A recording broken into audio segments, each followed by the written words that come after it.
Baruch Hu now. We are launching the evening service.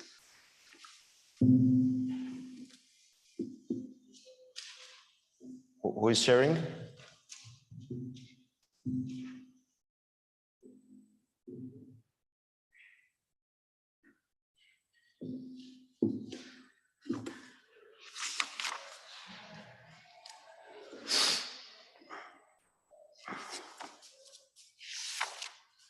Baruch Hu is in page 394.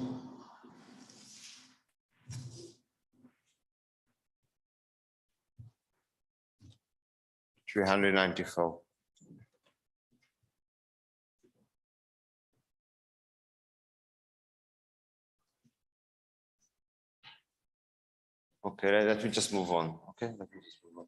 Baruch Hu et Adonai Yavroach, Baruch Adonai Yavroach leolam va'ed, Baruch Adonai Yavroach leolam va'ed. Please be seated. We are in 396. So as you could see, the protocol of the service is rather short.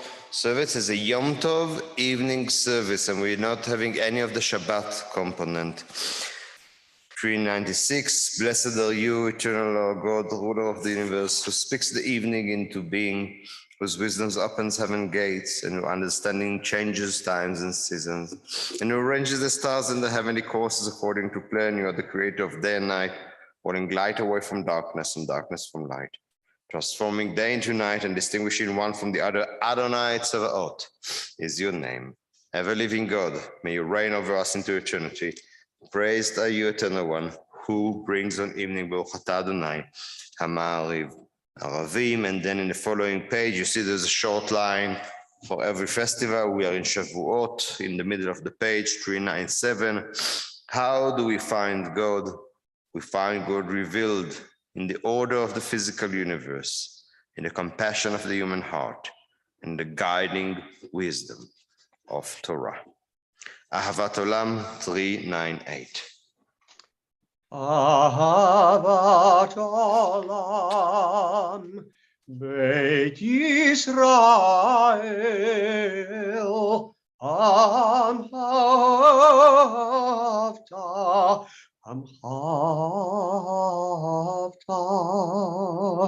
Torah u'mitzvot Chokem u'mishpatim Otanu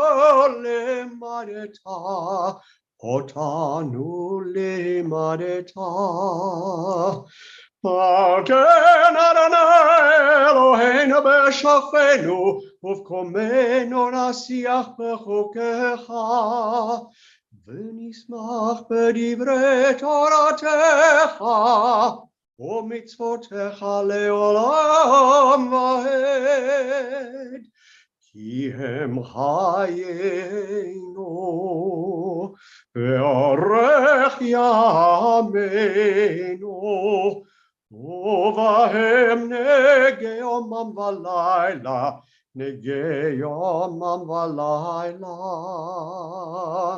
ve'ahavatecha al tasir mimenu le'olamim Lebaruch atah Adonai Ohev Amo Yisrael.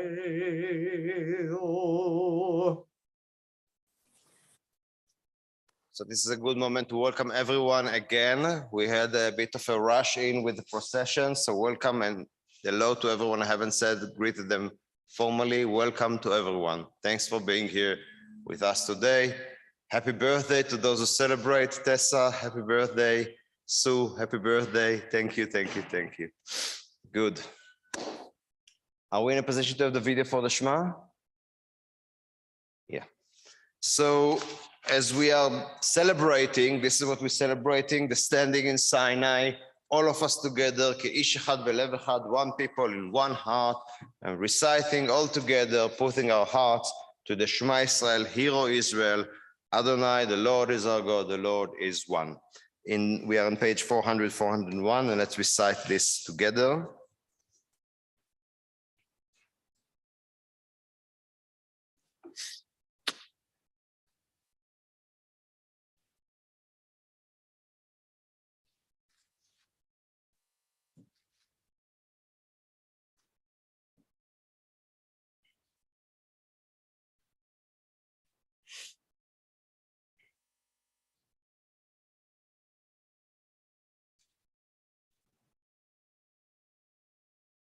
Okay, let's just move on.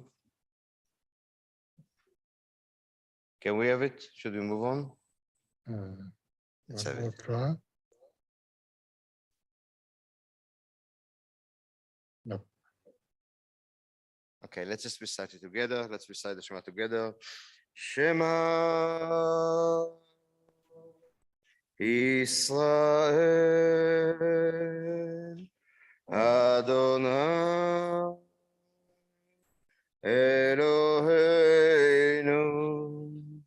Adonai Echad Baruch Shem Kevod Malchuto Leolam Vaed. 402 ואהבת את אדוני אלוהיך בכל לבבך ובכל נפשך ובכל מאודיך והיו הדברים האלה אשר אנוכי מצווך היום על לבביך ושיננת לבניך ודיברת בם ושבתך בביתך ולכתך בדרך ובשכבך ובקומך וקשרתם לאות על ידיך והיו לטוטפות בין עיניך וכתבתם על מזוזות ביתך ובשעריך 403 at the bottom למען תזכרו ועשיתם את כל מצוותיי והייתם קדושים לאלוהיכם אני אדוני אלוהיכם אשר הוצאתי אתכם מארץ מצרים להיות לכם לאלוהים אני אדוני אלוהיכם אדוני אלוהיכם אמת I am the eternal your God. 405 top hold fast to dreams for if dream die, life is a broken winged bird which cannot fly. Hold fast to dreams, for when dreams go, life is a barren field, frozen with snow. 406, Mi Chamocha.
Blessed the Eternal One for redeeming Israel. A season there is and a set time for everything, a time for every experience under heaven.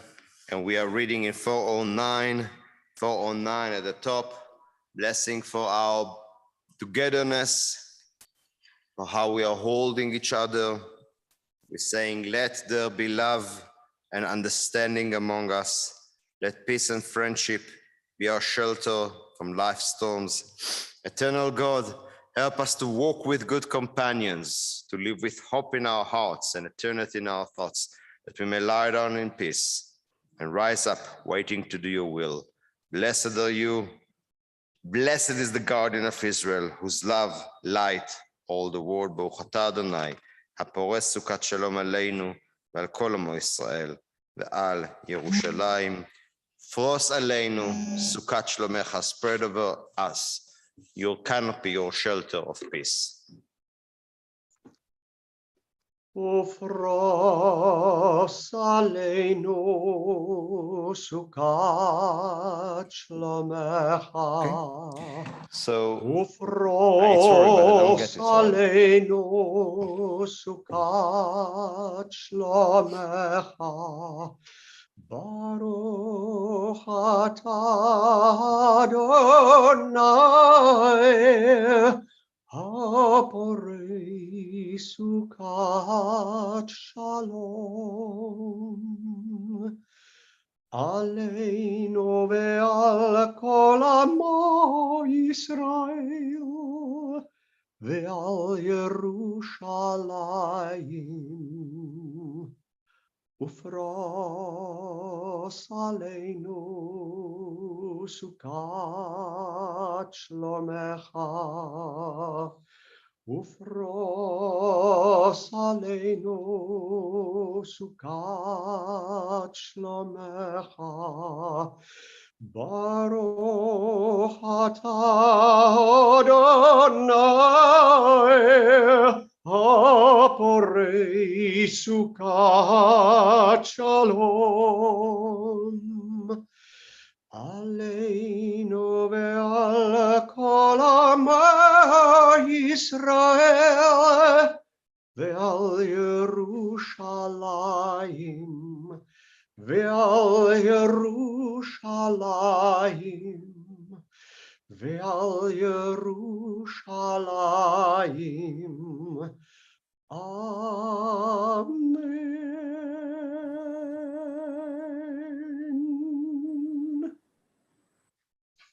So Shavuot is one of the three pilgrimage festivals of the Jewish people, when people used to make way by foot to the temple, first to the tabernacle, then to the temple. And as we are declaring the times here, as we are moving to the Amidah, we are saying, and Moses declared the appointed festivals of the Eternal One to the people of Israel. Festival Tefillah starts in page 468, and before this we are declaring, Vaidaber Moshe et Mo'adei Adonai el Bnei Israel.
שפתי תפתחו פי יגיד תהילתך, eternal God, open up my lips that my mouth may declare your praise.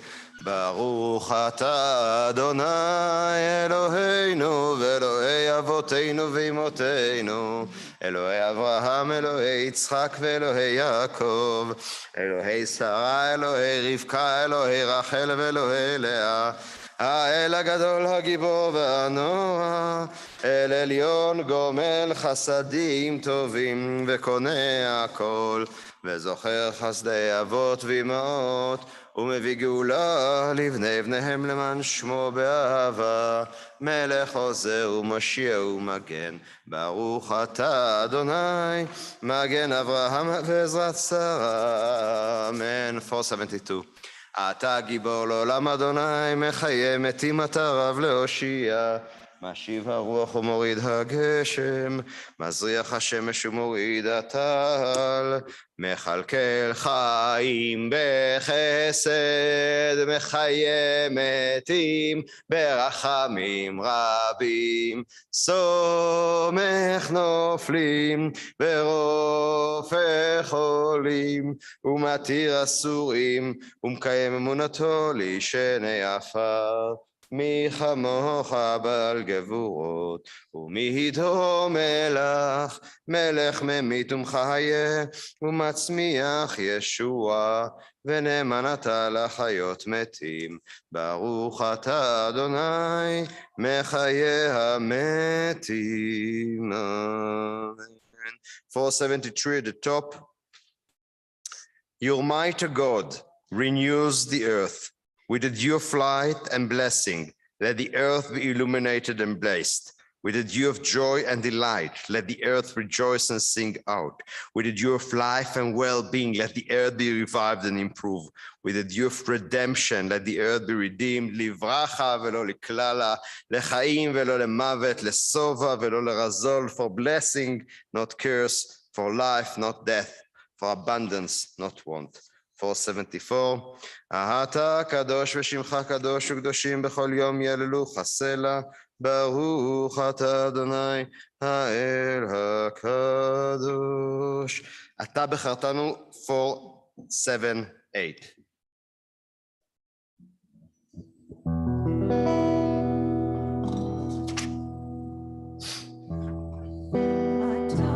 בחרתנו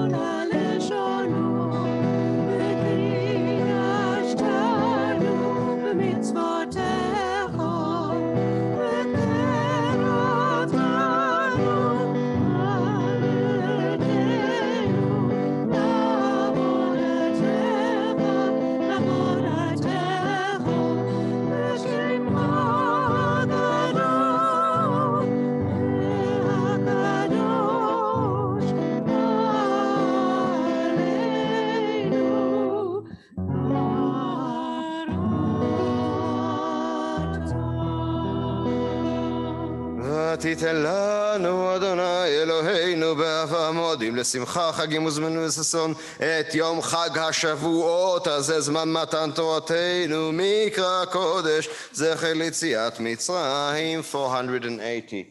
Thanks ma'am. 480. אלוהינו אלוהי אבותינו יעלה ויבוא ויזכר זיכרוננו וזיכרון כל עמך בית ישראל לפניך לטובה לכן לחסד ולרחמים לחיים ולשלום ביום חג השבועות הזה. Our God and God of our ancestors, be mindful of your people Israel and recall our merit for good and grace and in loving kindness and compassion for life and peace on this festival of Shavuot. זוכרנו אדוני אלוהינו בו לטובה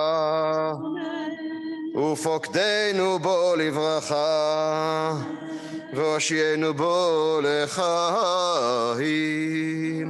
This day remember us for well-being. This day bless us with your nearness. This day help us for a fuller life. 482. והשיאנו אדוני אלוהינו עד ברכת מועדיך לחיים ולשלום לשמחה ולששון כאשר רצית ואמרת לברכנו אלוהינו אלוהי אבותינו קדשנו במצוותיך ותן חלקנו בתורתך סהבנו מטובך ושמחנו בישועתך וטהר ליבנו וטהר ליבנו וטהר ליבנו לעובדך באמת וטהר ליבנו וטהר ליבנו וטהר ליבנו לעובדך באמת. איי איי איי איי איי איי איי איי איי איי איי וטהר ליבנו וטהר ליבנו וטהר ליבנו לעובדך באמת. והנחילנו אדוני אלוהינו בשמחה ובששון מועדי קודשך וישמחו בך ישראל מקדשי שמך ברוך אתה אדוני מקדש ישראל והזמנים. Blessed are you eternal one who sanctifies the house of Israel and the festival. רצה to you Rory 484. רצה אדוני אלוהינו בעמך ישראל, ותפילתם באהבה תקבל, ותהי לרצון תמיד עבודת ישראל. עמך, עמך, אל קרוב לכל קרב, פנה אל עבדיך וחננו, שפוך רוחך עלינו, ותחזינה עינינו. בשובך לציון ברחמים, נערוך אתה אדוני, המחזיר שכינתו לציון.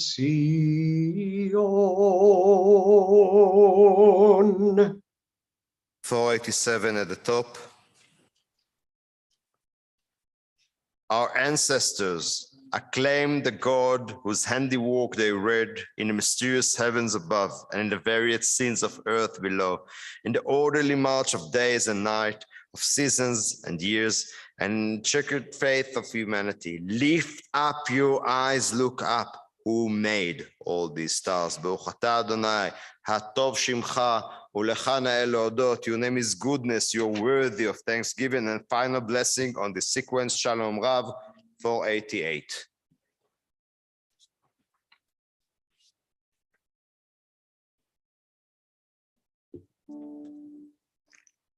Shalom Rav, Yisrael Amcha, Tasim Leolam.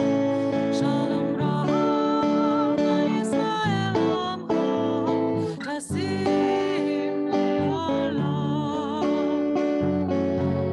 Yatov Melech Adon, Lechol Shalom.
So the description of bringing the first fruit ends with the priest approaching God and saying, God, we done what you commanded us. We done what you have said. We, as free people, brought the fruits of our labor, and we have dedicated to the charity, we have dedicated to the temple, we have dedicated from the fruit of our labor the first fruit, showing our humbleness. Now you in your turn, do what you've promised. Hashkifa mim'on kodshecha min hashamayim, uvarech et amcha et Israel. Look from your holy habitations from the heaven and bless your people Israel. We have done our share, God. Now you do your share. So with that, I'm inviting you, let's take a moment of silent meditation here and reflect on the path we've been through since the high holidays, Back in September, October, who can even remember what was back then? Here we are. The Jewish year is more than halfway through. In a way, after this festival, after tonight, after tomorrow's service, we're starting looking forward to the high holidays and starting that climb up. So now we can acknowledge, we can take a little bit of a rest during this long weekend and acknowledge and appreciate what we have achieved. So be with that, with a sense of appreciation, with a sense of achievement, with a sense of acknowledgement, and says, God, I have done what you told me. Now you do your share, God. Amen. Moment of silent meditation.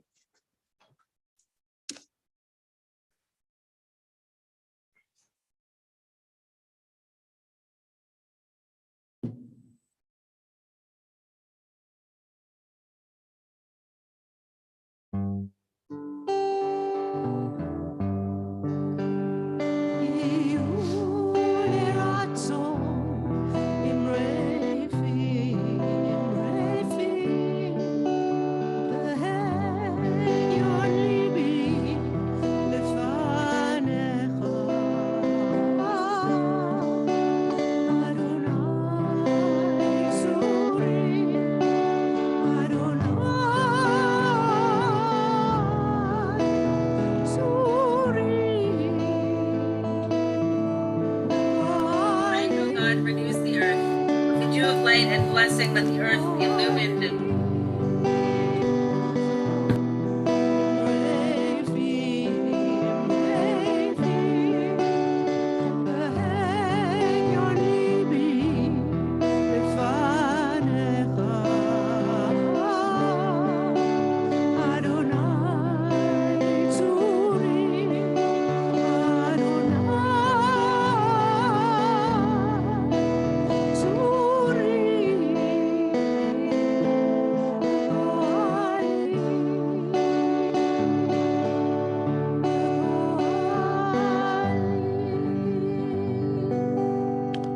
So I promise you it will be a short service, and we are almost done. Seriously, we're almost done with the service.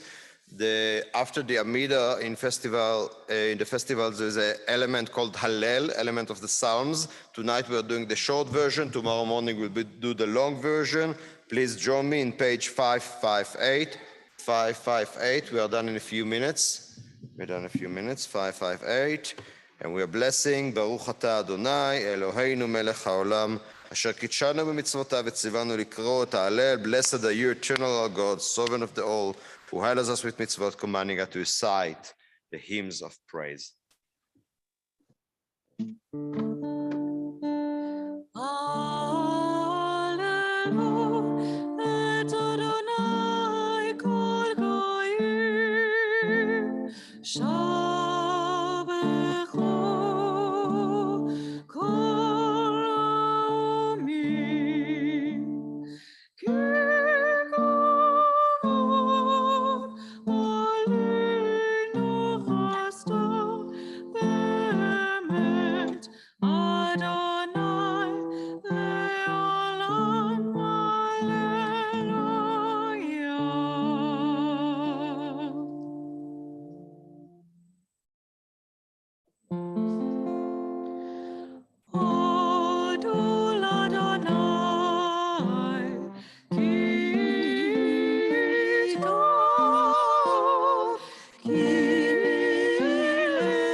haba b'shem Adonai.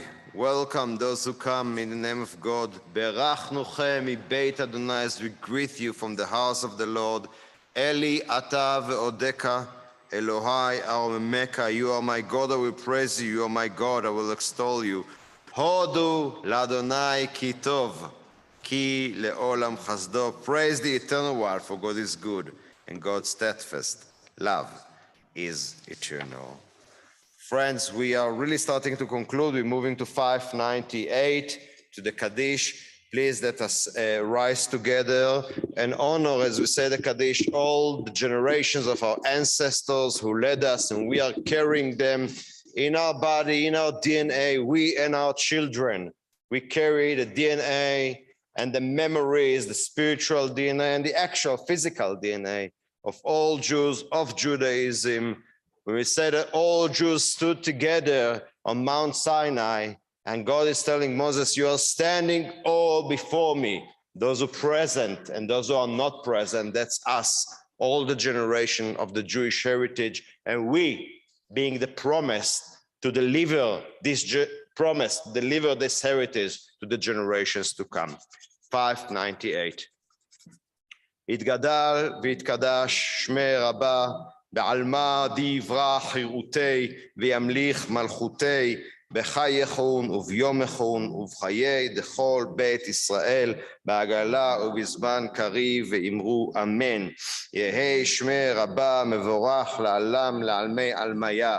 יתברך וישתבח ויתפאר ויתרומם ויתנשא ויתהדר ויתהלה ויתהלל שמי דקודשה בריחו. לעילה מן כל ברכתה ושירתה תושבחתה ונחמתה דאמירן בעלמה ואמרו אמן. יהי שלמה רבה מן שמיה וחיים עלינו ועל כל ישראל ואמרו אמן. עושה שלום ממרומיו הוא יעשה שלום עלינו ועל כל ישראל ועל כל בני אדם ואמרו אמן. Please be seated. Please be seated. You're doing some announcement? Okay. So, friends, just before I conclude, if you came late and you missed the procession, it's fine. It's fine. Let me give you the blast of the horn of the shofar. The next one is only Rosh Hashanah and the Havenu Shalom. So join me. Okay, are you ready?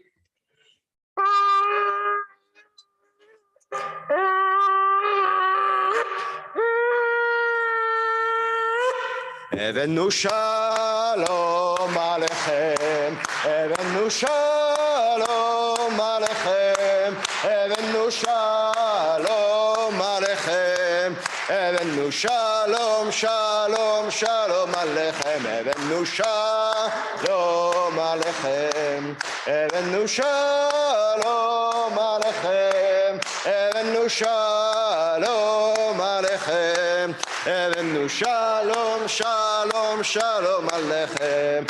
Oh, oh, oh, oh, ay, ay, ay, ay. Oh, oh, oh, oh, ay, ay, ay, ay. Ay, ay, ay, ay, ay, ay, ay, ay, ay, ay. Ay, ay, ay, ay, ay, ay, ay, ay, ay. Good, good. So thank you everyone who brought all these beautiful vegetables. Round of applause to yourselves. I have here people who represent the Hillbrow feeding scheme. They are very happy. They're already making calculations. Are we going to distribute the cabbages and the fruits to... Good, brilliant. So as said, that will go to the Hillbrow feeding scheme that we have every week. And now what's going to happen is we're going to have a brucha. Part of the brucha is the Cheesecake Competition. So this is the season. This is the time when you're having the annual Cheesecake Competition. I'm involved as Sharon and the kids have submitted the cake, so I'm not making any opinion, obviously. I'm a party in that. And then in 8 o'clock, we will start the cultural program. We have a great cultural program.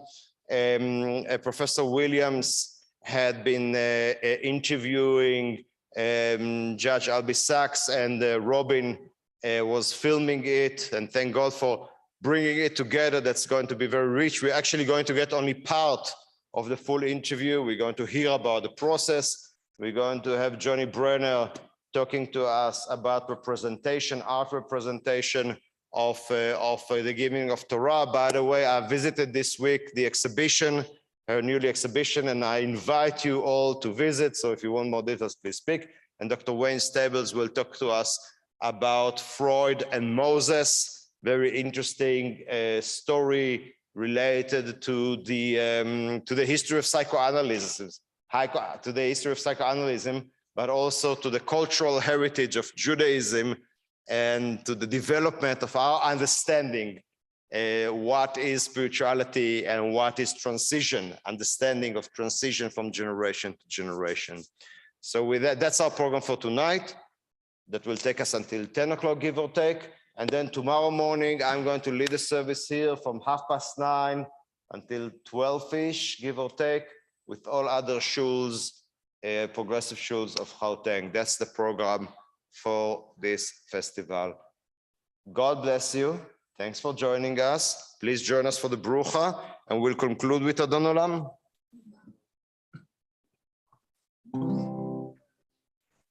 Adon Olam, Hashem Olam, B'terem kol yetzir nivra, le'et nasa, b'chefzo kol, azay melech shama nikra. Adon Olam, Hashem Olam, B'terem kol yetzir nivra, le'et nasa,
Okay. Okay. Oh, no. Wait, come. Come, I should have asked you for.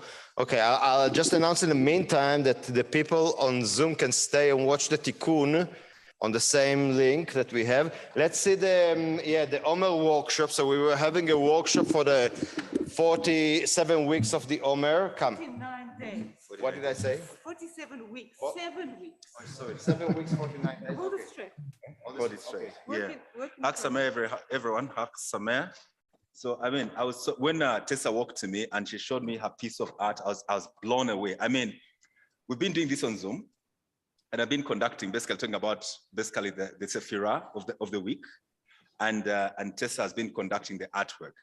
But when I look at what Tessa has done, she's basically split this into the 7 weeks of the Omer. This is week 1, which is the week of Chesed, week 2, which is the week of Gevorah, week 3, which is the week of Teferet, week 4, which is the week of Netzach, week 5, which is the week of Hod, week 6, which is the week of Yesod, and week 7, which is the week of Malchut. And she has done it so well in a piece of art, which is amazing.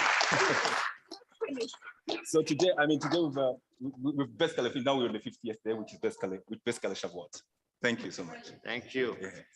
Good. No, that's brilliant. And if you missed it this year, you can absolutely join to that process next year. It will be the 3rd year that we are doing this beautiful process of reflection into the Omer. Good. Please join us in the hall to the Brucha.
Okay, now.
Ready for a while today.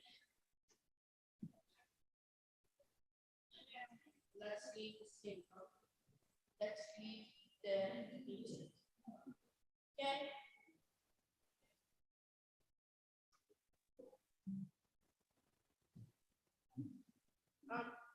Sir?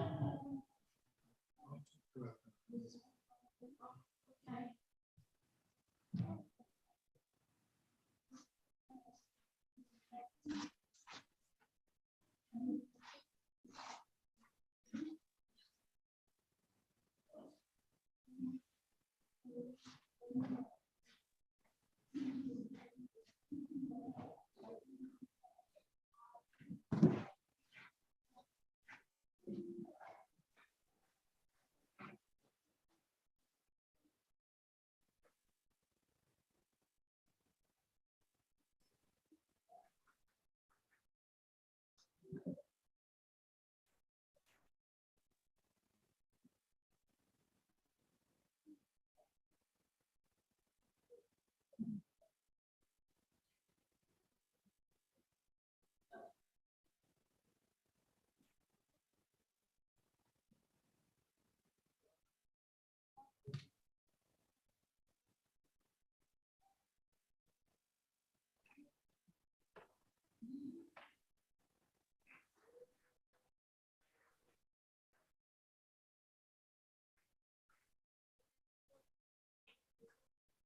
Jesus, man.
Bring that yeah.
Russell? Russell?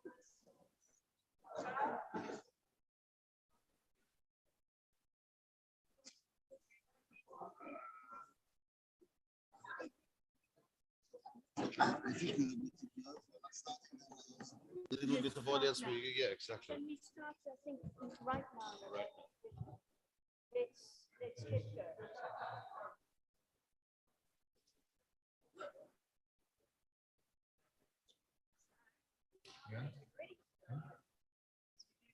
Yeah.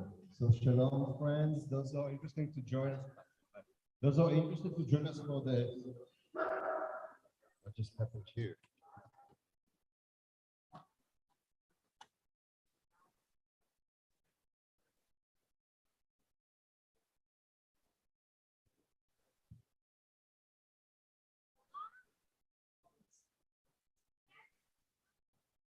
So good evening, everyone. I invite those of us who would like to join us for the cultural program to please come forward, and join us here. When you can see, be part. We're having a beautiful cultural event. The tradition is to study Torah in this evening of Shavuot. We're going to do a short opening. We are here on the theme of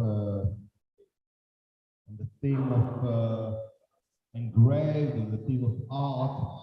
In my short opening, I've used the work of Marc Chagall, and I will just share with you some of the rabbinic literature in this regard. So the first teaching of the Master of Sages says about nature was still. We used to think about the giving of Torah as a tremendous moment with much noise, much tremble, and shaking. But so said the Master Sages, the nature was silent and rest when the Decalogue was proclaimed, when the Ten Commandments were given on Sinai.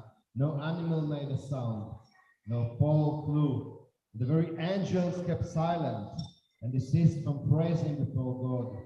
The billows of the sea become calm at the rest, and no creature uttered a sound, lest the word were uttered when the living God was saying, Anochi Adonai Elohecha, I am the Lord your God. So in a way, the giving of the Torah is a completing of the act of creation, and this beautiful moment, this story of the Master Sages captured it, that the whole universe is still and waiting as if in the moment before creation, and then with out of the silence, like sometimes when the music is off, you can still hear it, right? Sometimes after you hear a symphony, you turn off the music, you can still hear it in your mind. Then the sound came up saying, I am the Lord your God.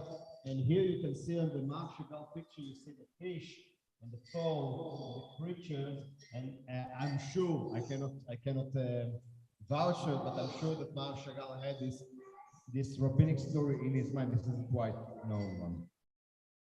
The other one, again, the picture painted by Marc Chagall, is about the study of Torah and the mystic moment, that mystic fire, the mystic tension of it.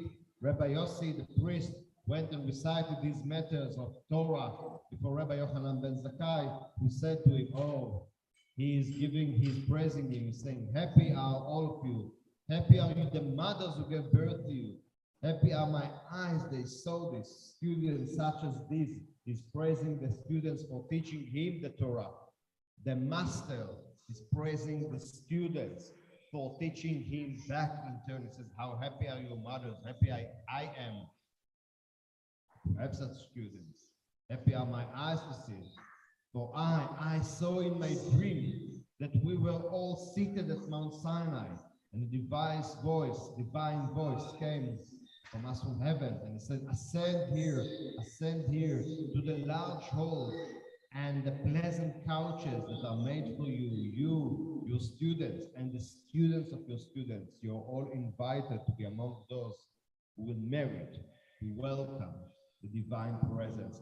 So this is a small segment from Tractate Chagiga, when the Master Sages are reflecting on the spiritual tension that is happening, or at least that is a potential to happen on the spiritual tension and the mystic moments that are happening during the study of Torah, or that the study of Torah is an invitation to, and he gives Rabbi Yochanan ben Zakkai this image: come, ascend, great halls, trakling in Hebrew, great halls, great chambers, with beautiful couches in heaven, and you are welcome to be part of it.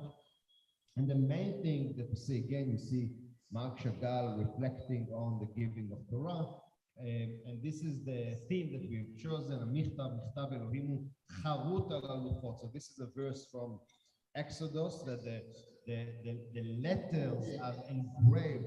Michtav Elohim was written by God, engraved on the tablets, and the master sages reflect. It's in Tractate Avot. It says, and the tablets were the work of God. The writing is the writing of God, engraved upon the tablets. Exodus 32:16. Read not charut, brave, but cherut, freedom. For there is no one free, but the one which occupies himself with the study of Torah. Now, we are used to think that the Torah it's a burden. The Torah is something you need to carry. It's something that you are submitting yourself to it. But actually, the right way to look at it, that this is what liberates you. When you're dealing with the divine teaching, you're not dealing with the mundane, the secular, what comes and goes. And that what symbolizes it is this language tongue twist between charut, with an A, which means engraved, and cherut, which means liberation, liberated, freedom, charut. And they say the real liberation is to worship Him. And then when we came up with the idea for this evening, the theme for this evening was says engraved on the tablet. That's what was leading us to start the process with Judge Alvin Sachs. And the other matters that we will, and Johnny and Dr. Stables, that we thought about looking on elements of art and how it is engraved on the tablets. And to conclude, moving from Moses back to the temple, here we are in a temple, and our ability not to be, hello, welcome, and not to be, I was just acknowledging you. I'm really for him, yeah. And we don't experience Sinai, but we do experience pilgrimage to the temple. We are managing a temple here, a temple for Jews. And may it come to pass that, like in the ancient days, this will be a really house of prayer for all people. And this is Marc Chagall, 1887, 1985, one of the greatest Jewish artists of all times. So that is my short introduction. I would like to truly thank all those who contributed to the success of this evening and were partaking before and now. And with that, I will call Simone.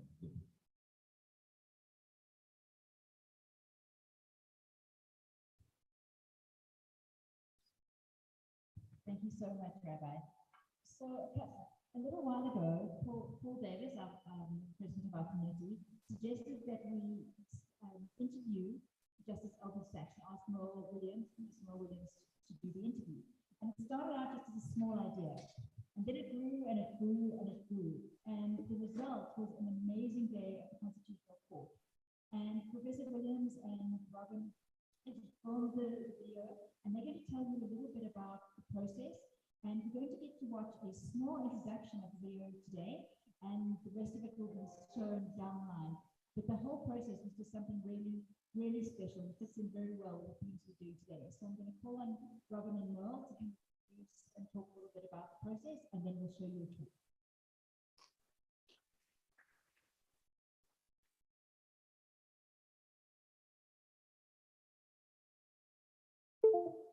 Hi. Well, must have been 2 Fridays, 2 Shabbats, maybe 3 Shabbats. Running from my car in the rain. Will stepped out of the blue. It was like, can you do? It's like, anyway, as it turned out, it was a lovely, lovely project. Excellent. The way we managed to do it is that I asked the institution I worked for after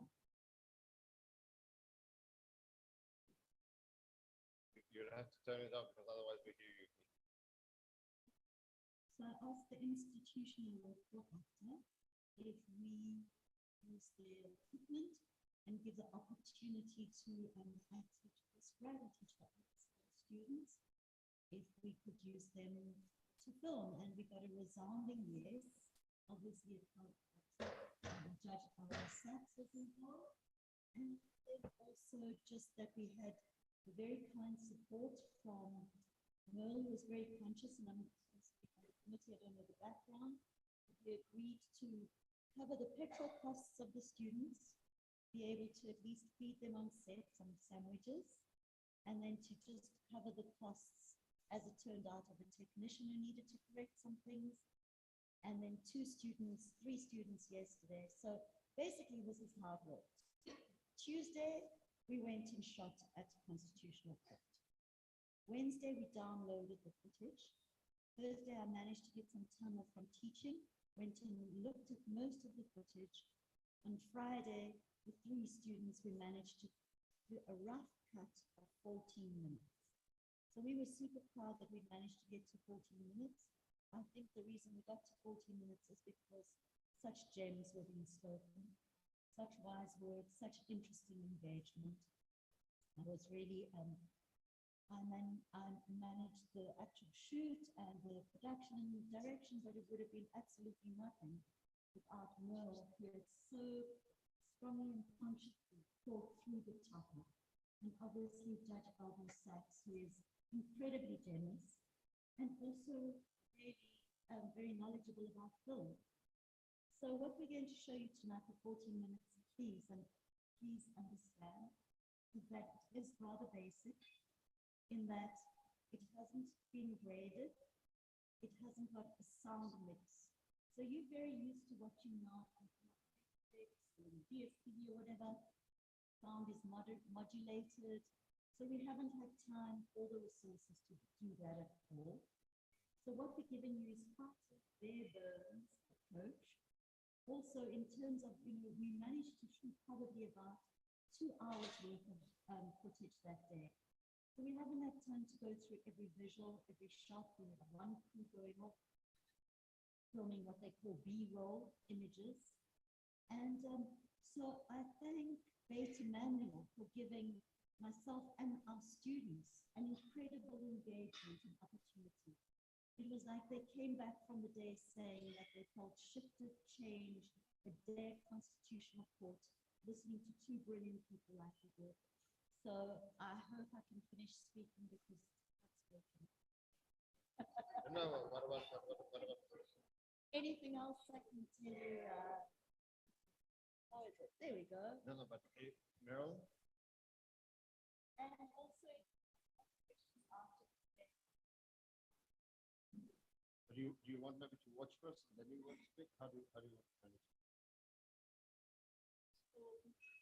Thank you, Rabbi. I'd say just literally a word or two, and those are the thank yous. I'd really like to thank Robin. What she says is absolutely true. She stepped out of the car. And I was completely traumatized by Judge Albert's proposal that we mustn't just do a little conversation on Zoom, we must make a proper video. Something that will really do justice to the topic and to the art collection at the Concord. And I literally pounced on Robin. And Robin has gone through this whole project with extraordinary generosity and graciousness. So I would like to thank you very warmly. Without Robin, we simply would not continue. And sitting just a little behind Robin is Peter Hunter, who came and helped and really gave us so much guidance and support on the day. Peter, it was wonderful for you. Thank you so much. I'd like to pay tribute to the students from Eastern, who with such goodwill and charm entered into this full project. And as Robin said, we're absolutely awed to be in the presence of Albert Sachs, who spoke to them and responded in as the filming process was going on. So I'd like to thank the students too. Robin will find a more form doing it. And most of all, in absentia, a huge tribute to Justice Albert, who could not have been more open, more engaged. He loves the media. He loves his country. Founder of the South African Constitution. He loves the artwork of the conflict. And all those elements are going to shine through in the video. So I think let's ask the tech people to show it. And then afterwards, if you've got any questions, Robin or I will try to address. Thank you.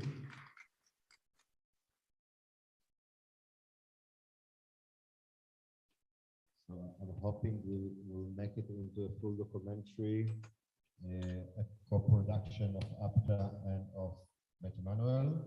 Just put the sound in place.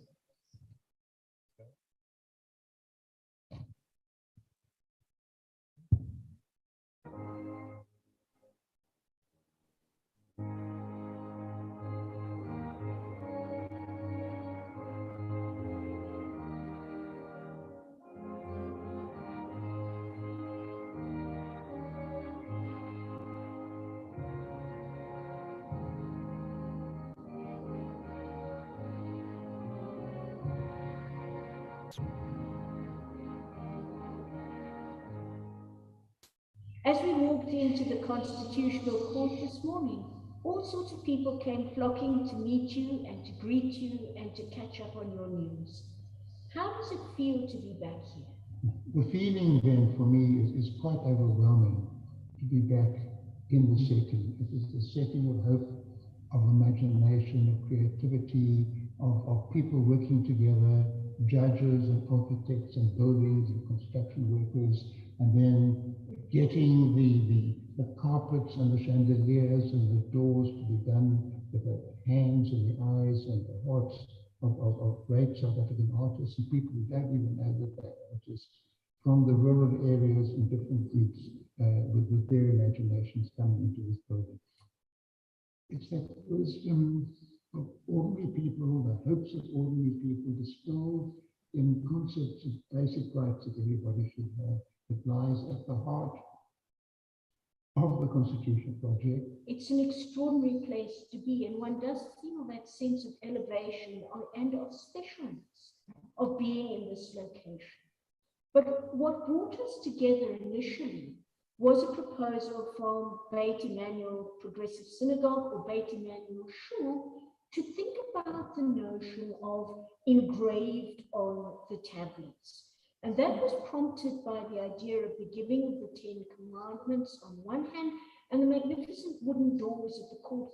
But I just want to fly an idea past you. And that is that we're celebrating very shortly the festival of Shavuot, of weeks, and that marks the journey of the Jewish people. They started in slavery in Egypt, then they moved through the fire of the desert, a fire that already challenges, but also tempers them. And they come to Sinai, where they get the 10 Commandments, and they come under law. And they're forced for the first time to think about this power of ethics and justice. And there we see the makings of a people. And the South African story, it seems to me, is quite similar. You've spoken so movingly about the fight against the horrors of apartheid. The people are freed from apartheid. Forward-looking judicial minds come together to craft a constitution. And then we become a people under justice and under law, where law is not just doing what you want, but law is respect for the dignity of other people, which is a value I know you've espoused your whole life. So how do you see the connection between those two stories? It's a big challenge for me, and I love challenges. And I love challenges of the mind. I grew up in a very secular home. Not a home that happened to be secular. It was a wealthy secular. My parents resisted the religion of their parents and took decisions. The commandments. I don't think they are commandments. And they come from on high. You can't be more authoritarian than that. and you are cursed and damned if you don't follow them. And yet, the power of certain core central ideas that bind people and connect people independently of the authority, that's very appealing to me. That it links us up all as human beings. It equalizes us because it's the law, it's certain basic rules of conduct, but more than conduct, of being, of human connection that is respectful of everybody else. That's what I love. So growing up in this very non-religious world, and I'm thrown into jail. It's called the 90-day law.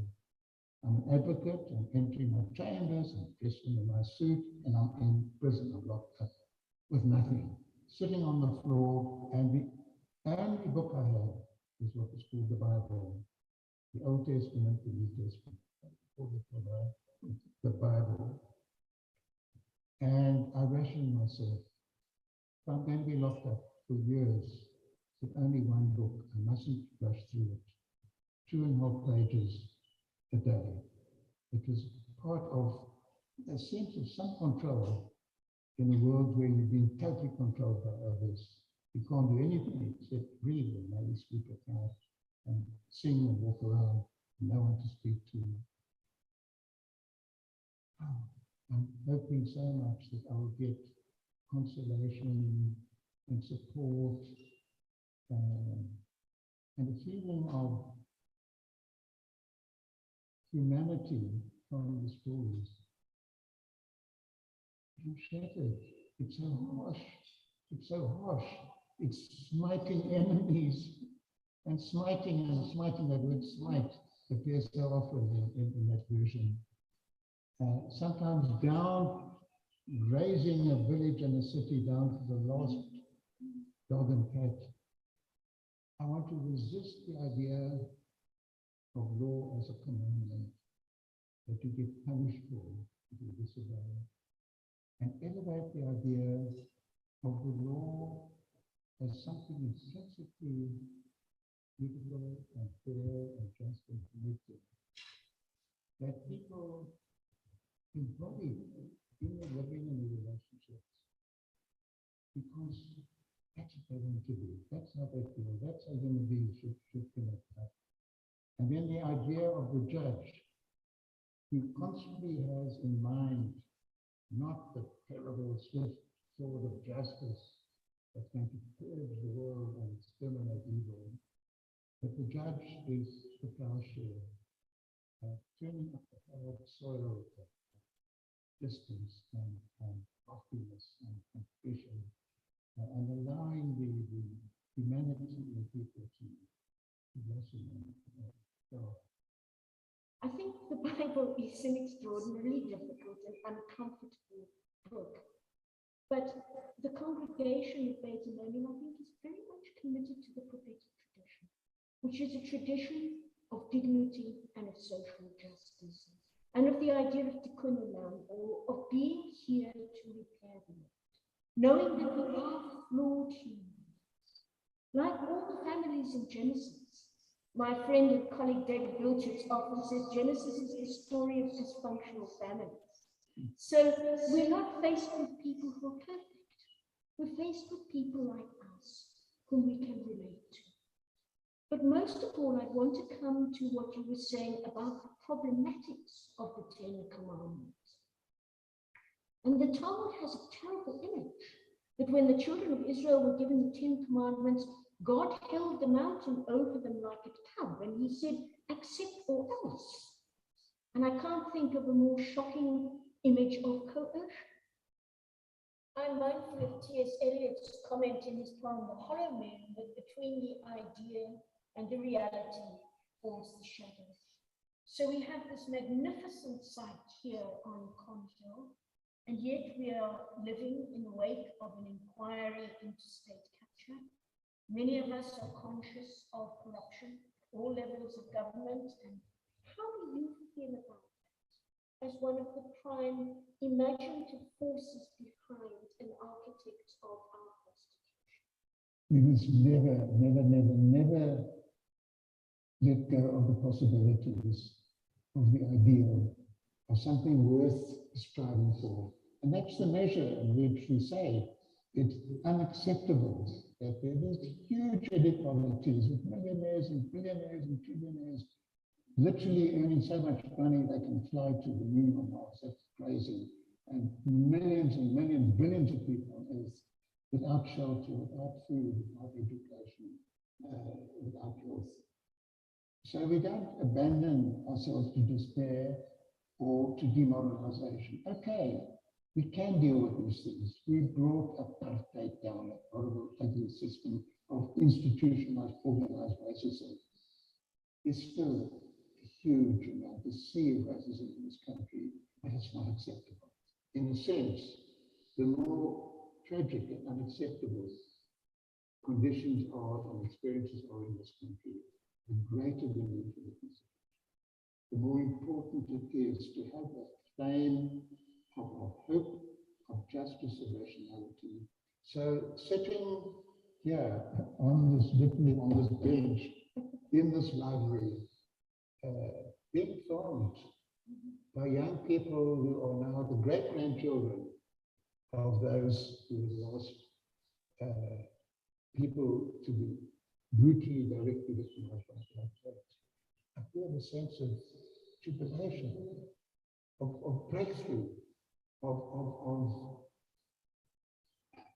it's like I felt when you were writing the Constitution. I felt goosebumps even as I'm talking now. It's not a commandment to the younger generation.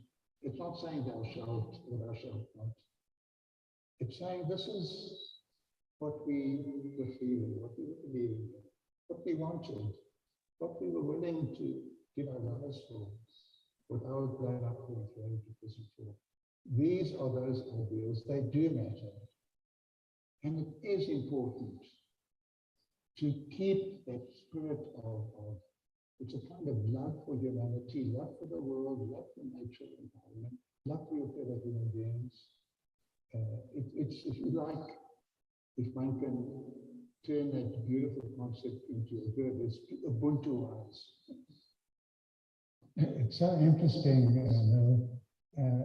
The architect's idea originally was to have two strong, powerful, burning bright steel doors, the entrance to the Constitutional Court of South Africa. And architecturally, it would have been very, very powerful and would have been like commandments.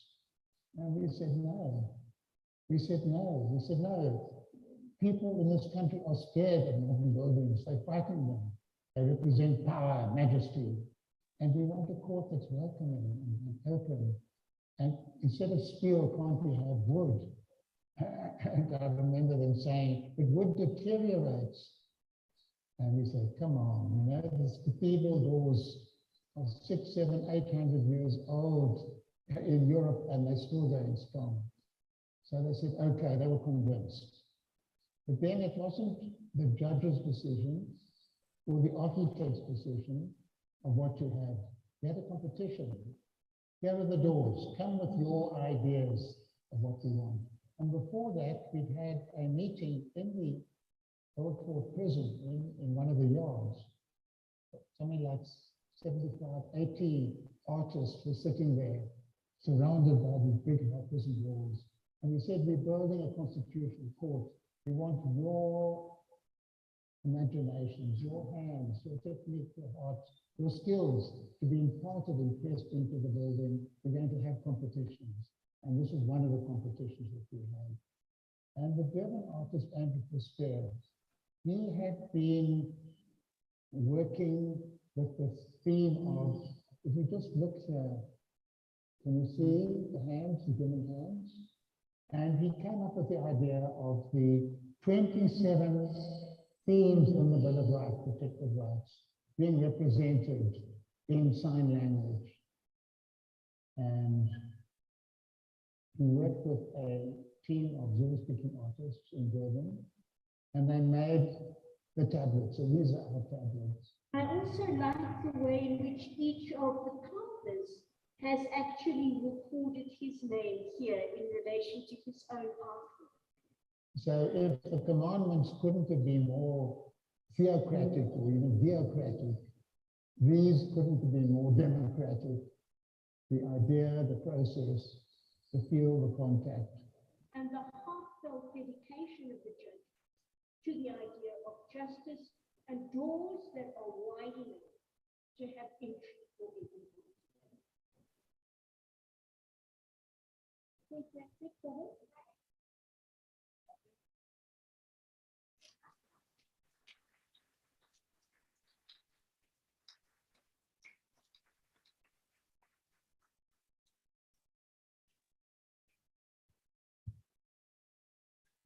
So I must say that when we set on the Jewish Identity Committee, when those things, which is the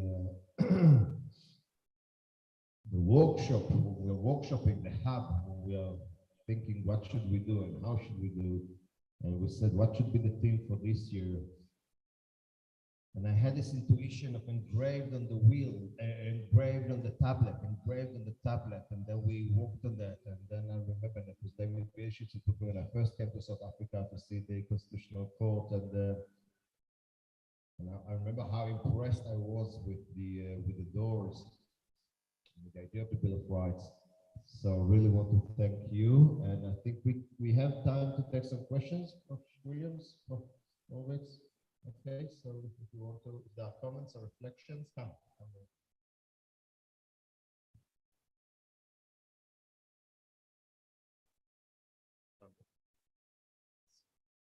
Thank you, Rabbi. That's extraordinary, Robin, what you've done.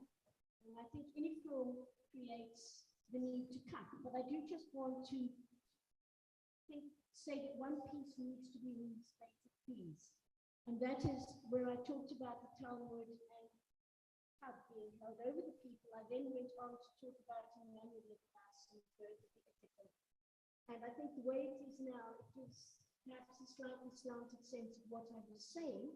And what I actually did say at the time was that I was disagreeing with Albi and saying that when you follow Emmanuel Levinas, Levinas looks at what the children of Israel say when faced with the giving of the Ten Commandments and reflecting on the covenant. They say, now, Aser Nishma will do.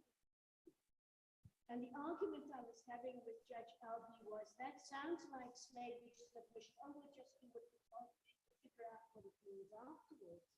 But actually, that is the beginning of the beginning. So that would be the one very ungracious little reservation that I would raise. But otherwise, I think it's absolutely extraordinary what Robin has done there. And I'd like to say also that Rabbi began with Chagall, and we are negotiating access to two Chagall grants, which are called. One is a postcard for the Magic Flute. One is called, it's incorrect, it's called Angel with Chandelier. It's a mistranslation from French. It's actually Angel with Candlestick.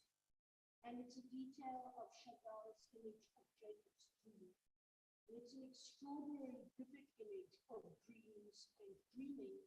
And we had a discussion with Albi about how he was, in fact, a dreamer.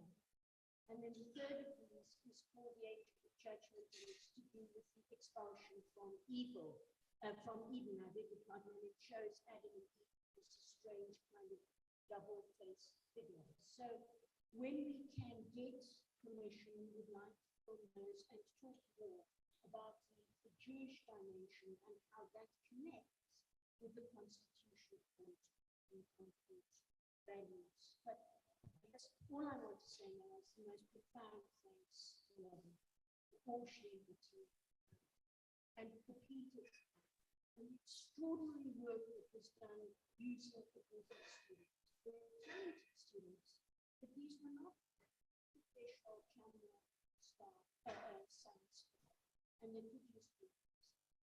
So thank you so much. I think what we can say is that you surprised us all to the core with your natural ability, your charm, your sparkle, your engagement. And if it hadn't been for you, it wouldn't be there on the screen.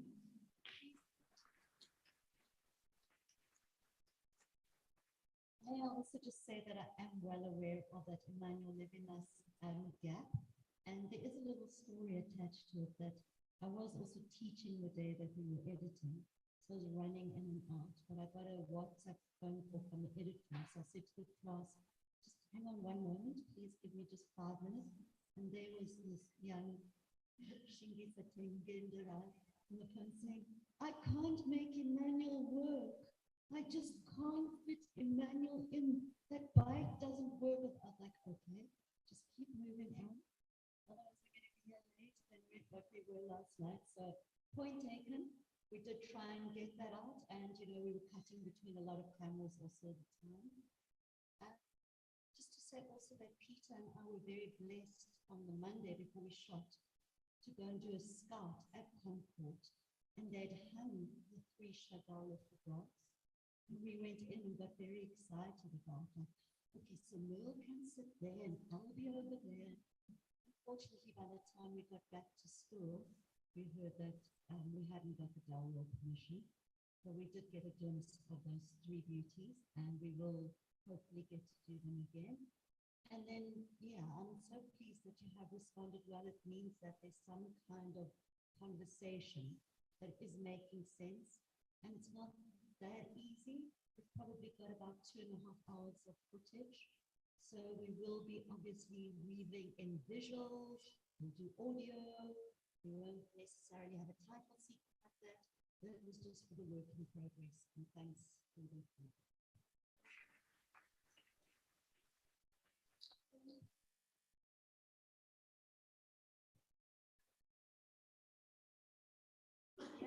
very beautiful idea. I was so grateful that actually we got it. And also, funny enough, the editors, the kids really responded to that. But while we were setting up, Albie's in Oldham, and I work also on the official ANC history, Ulibamba Lingashoni. So I know also all the doc we made with Les, that Leslie produced for us of the 10 years on from the TRC. Albie plays a big part in that. And so he was biding his time as they 25 students knocking things. We all were terribly anxious. We're in the library of Concord and all of that. They're putting up this beautiful, not beautiful, but it gives beautiful light. It's a white fabric that is used specifically to soften the lights on your characters and films. And I'll be sitting there, and then he calls me over and he says, I'd like to do a shadow behind the screen. And it's like, what a brilliant idea. So when we were set up, we said, Albie, and he just shot it, but that's Albie's capacity, There's nothing that he misses, and he has an incredible eye. And our opening program. So, thank you all so much. Do we have comments or questions? Thoughts? Yeah, David, yeah.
Yes, buddy.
Thanks.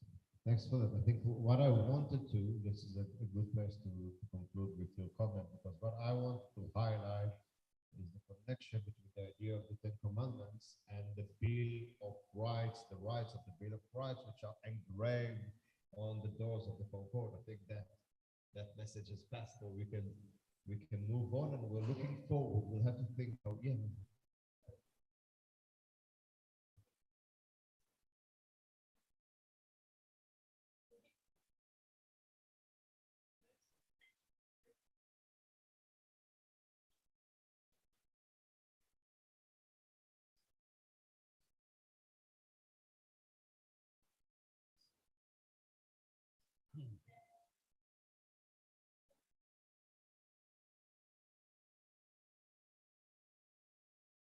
You want to?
Thanks. No, that's very valid. That's very valid.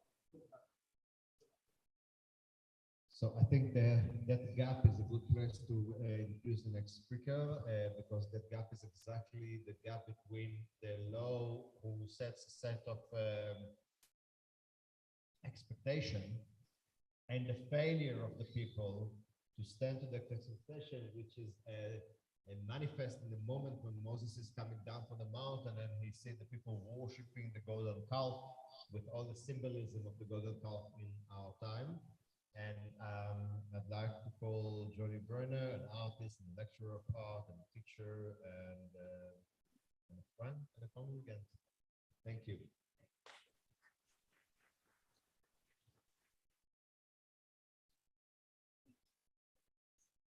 Feel like I want to start by saying we love what you've done. What I was really struck by a few things, but one of the things I was really struck by was the way that he rationed himself in his prison cell to 2.5 pages a day. And I just love that, because in mine that translates to somebody who is slowing down and taking time and savoring in a way. So that really struck me and links in a way to what I want to talk about a little bit tonight.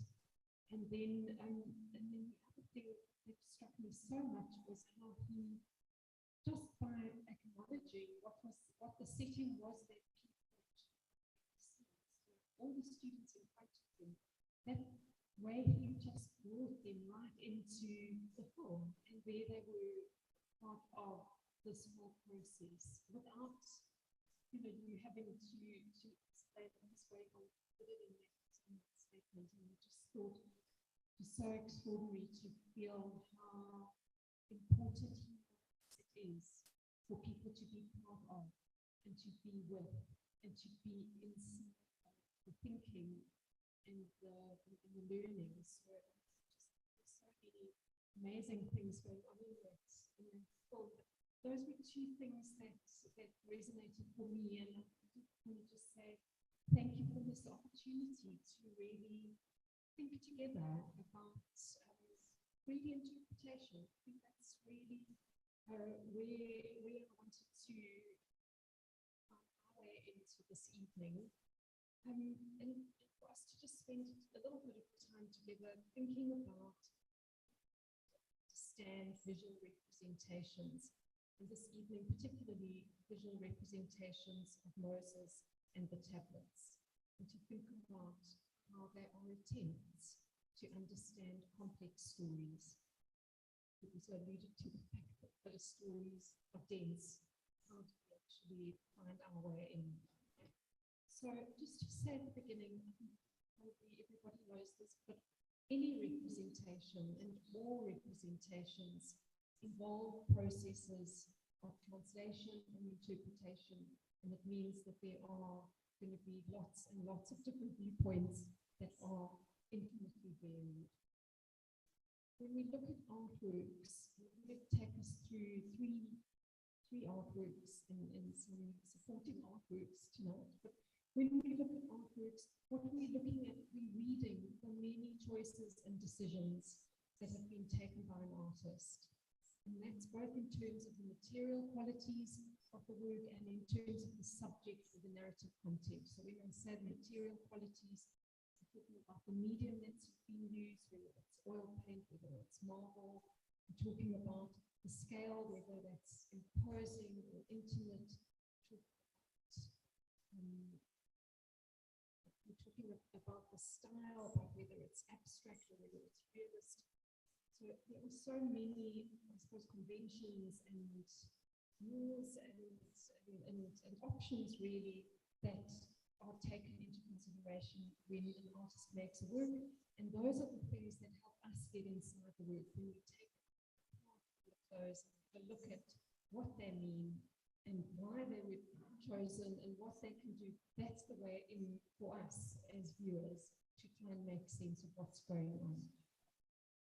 So what I want to really do this evening though is to think in particular about the power of some representations. It really resides in their ambiguity or in the uncertainty of their meaning. And I think that might be another way for saying that the power of an image resides in an image that's open enough to allow viewers to find their way in and to find their own connections and their own meanings. And it's also the way that images remain alive. So it's the way in which there will always be a way for people to make it meaningful for them. Perhaps similarly, the first set of tablets are understood to be the unmediated word of God, and the second set to be mediated through the hand of Moses, and at least in the Reformed tradition, that does open up a space for thought and for multiple interpretations. But before we consider a few representations that I think are more open, that do allow for thought and interpretation, I want to take a very brief look at a more literal and perhaps one-dimensional representation of the words in the Bible. And I just need to figure out how I operate the slides. Can I just press down? Okay, got it. So it's these words: as soon as Moses came near the camp and saw the calf and the dancing, he became enraged, and he hurled the tablets from his hands and shattered them at the foot of the mountain. So I just want you to watch this short extract. And then with that in mind, and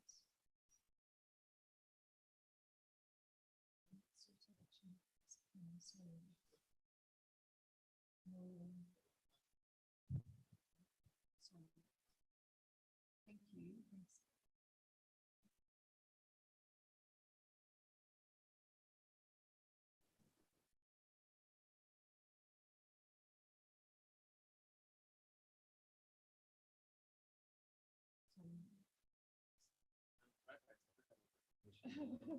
Pretty much it will.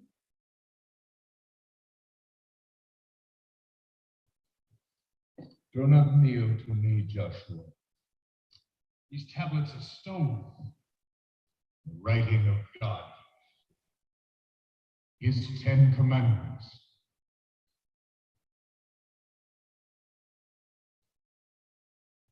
There is a noise of war in the camp. It is not the noise of war. It is the noise of song and revelry.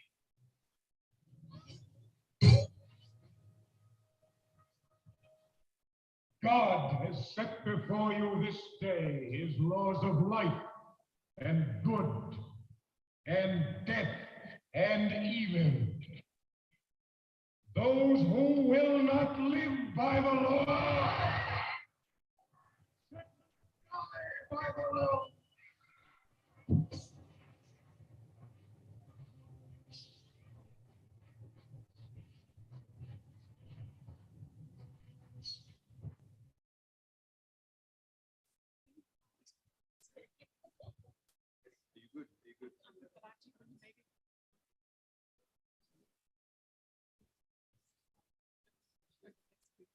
Okay, so sorry, that was very, very much louder than I thought, and maybe a very, very different kind of film to the documentary.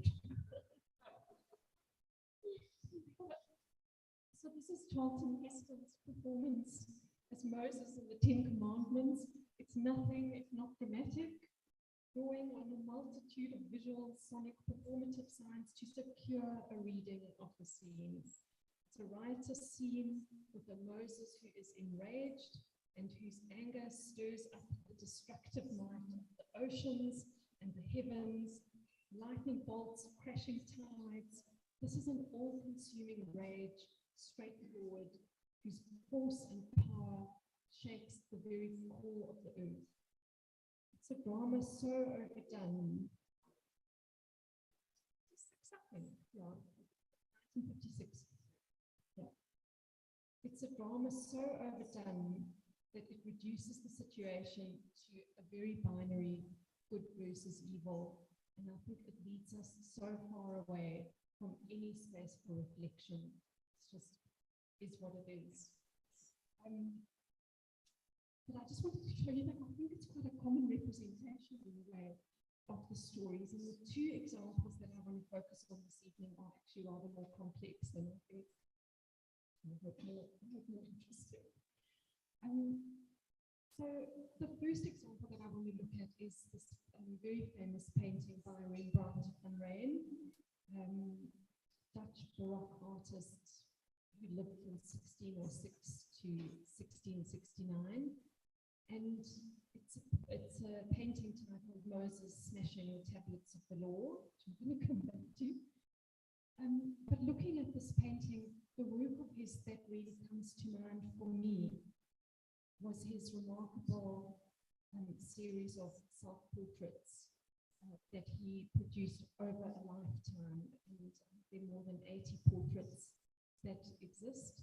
And they trace, I think actually I've just put 8 on the screen. They start, the one on the top left is from 1628, so it would have been a Rembrandt in his early 20s.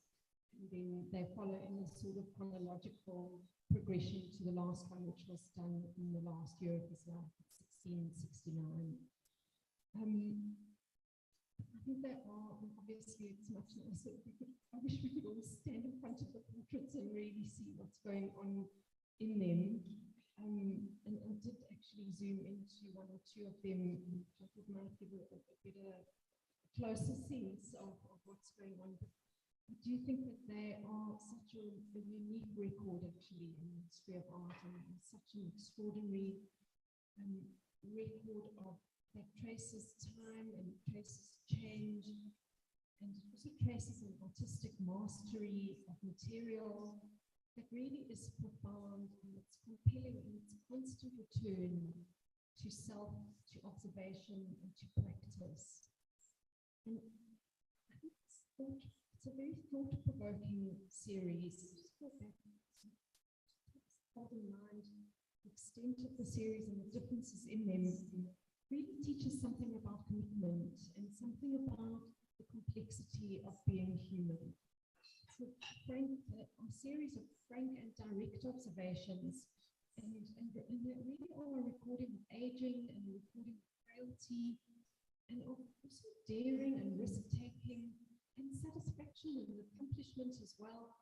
And they really track a process and a life in a way that I think is very reflective.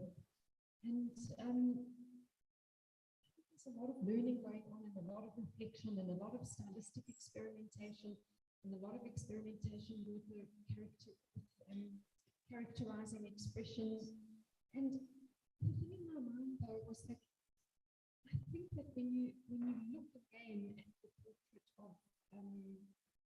portrait of Moses, and particularly maybe we have zoomed in and you can look at his face, you really see some of that empathy, some of that complexity, some of that lifelong interest and concern and reflection going on in Rembrandt's practice that migrates across into his representation of Moses, which I think is thoughtful and complex in its own way, and is different to some of the more didactic teachings from other art historical religious imagery. And I just want to take a very quick sideways step to make that point maybe more clearly. And I think you can see it. These are two paintings by Caravaggio, so a similar period, slightly later, but also Baroque. And they are, I think these paintings actually are typical of Baroque art, where you see, this is high drama, highly stylized.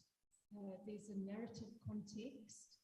There's also a capturing of the moment in the most brutal, obvious moment of violent horror. And it's so different if you think of it, also porcelain-like skin, and it's called sharply lit representation, so different from the sort of more human realism that you see in Rembrandt's representation. And I just have in mind how different it was even from Renaissance artwork. If you think about Michelangelo's famous David sculpture, where it captures the moment before David throws the stone at Goliath, and in the statue of Moses, which we'll look at briefly. And I think, I'm not certain, that it captures the moment before the hurtling and the hurling of the tablets. And there's something about the calm and the poise and the rational thought and the control that is evident in those paintings that is just absent in these Baroque paintings that are really about teaching a lesson. And it is there to reach a broadly religious audience. And again, I think it's a little bit Charlton Heston. I don't think they're remarkable paintings, but there's something that is so, it's so stylized and so different, actually, that drama from the much more human, and the much more, I suppose the Rembrandt that's much more focused on the realism and on a kind of ordinariness of human beings. So, back to our Rembrandt, to take another look. I think looking at the Caravaggio shows just how different they are to Rembrandt's Moses, which is more reflective of that realism, no less monumental and no less dramatic, but it produces and it appeals to a very different experience of viewing. The focus of this painting is the face of Moses. It's central in the composition, It's the most luminous part of the painting. The background is dark and abstracted, and it doesn't show context, and it reinforces the focus on the face and on the emotion of the moment. And the historian and art historian Simon Sharma put it so beautifully: the darkness of the background only makes such light as there is shine with greater intensity. That luminosity or radiance has been interpreted as a face infused with the light of God, a reflection of God's presence or of Moses' proximity to God in receiving the law. I put in the close-up because I wanted you to just look at that kind of flickering, almost rough paint that goes across the face. That is part of what creates the sense of living flesh, of I suppose a living being, as opposed to that inert porcelain-like representations that we saw in the Caravaggios. And it lends the figure of Moses ordinary human presence. And it's in several analyses of this painting in the literature, it's that ordinariness, this ordinary human quality that's remarkable for its distinction from the more demonized representations of Jews commonly found in art. And I think particularly with regard to the representation of Moses, who's often depicted with horns, and that's often seen as something that takes him, puts him in a more demonized, gives him a more demonized view and takes him away from the ordinary and human-like quality. It is, of course, a misinterpretation, the issue of the horns, and the Torah's description of Moses descending is ki karan or panav, which means his face shone, his face was radiant. And it's sometimes mistranslated as kirin or horns of light. And we see those horns quite commonly in other representations of Moses. We'll come to. Rembrandt's depiction of Moses is overall sympathetic. And in addition to this rendering of Moses as a normal, ordinary human being, it also reflects knowledge of and sensitivity towards the representation of other Jewish elements in this painting. And I just wanted to have a quick look at the depiction of the tablets. So it's just to zoom in to. So the standard Christian showing of the 10 Commandments has 1 to 4 on the right side and 5 to 10 on the left side. The first 4 being about the relationships between man and God. And the latter 6, starting from honoring your father and mother, are about the relationships between man and man. The Jewish approach views the duties to one's parents as being about God, and they reflect God's eternal love for humanity and the Jewish people, and the split is rather 5-5. And the painting, interestingly, shows the left tablet beginning with the 6th commandment, Lord Teresa. So it shows that he's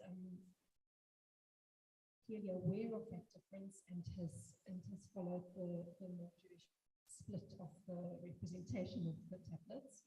He did live in the Jewish quarter in Amsterdam, and this 1636 portrait of Rabbi Menashe ben Israel indicates his access to and perhaps his familiarity with these kinds of nuances.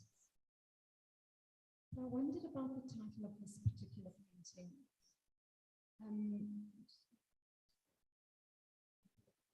Because clearly Moses smashing the tablets of the law, but I kept on going back to looking at this painting and thinking that this is not an enraged Moses.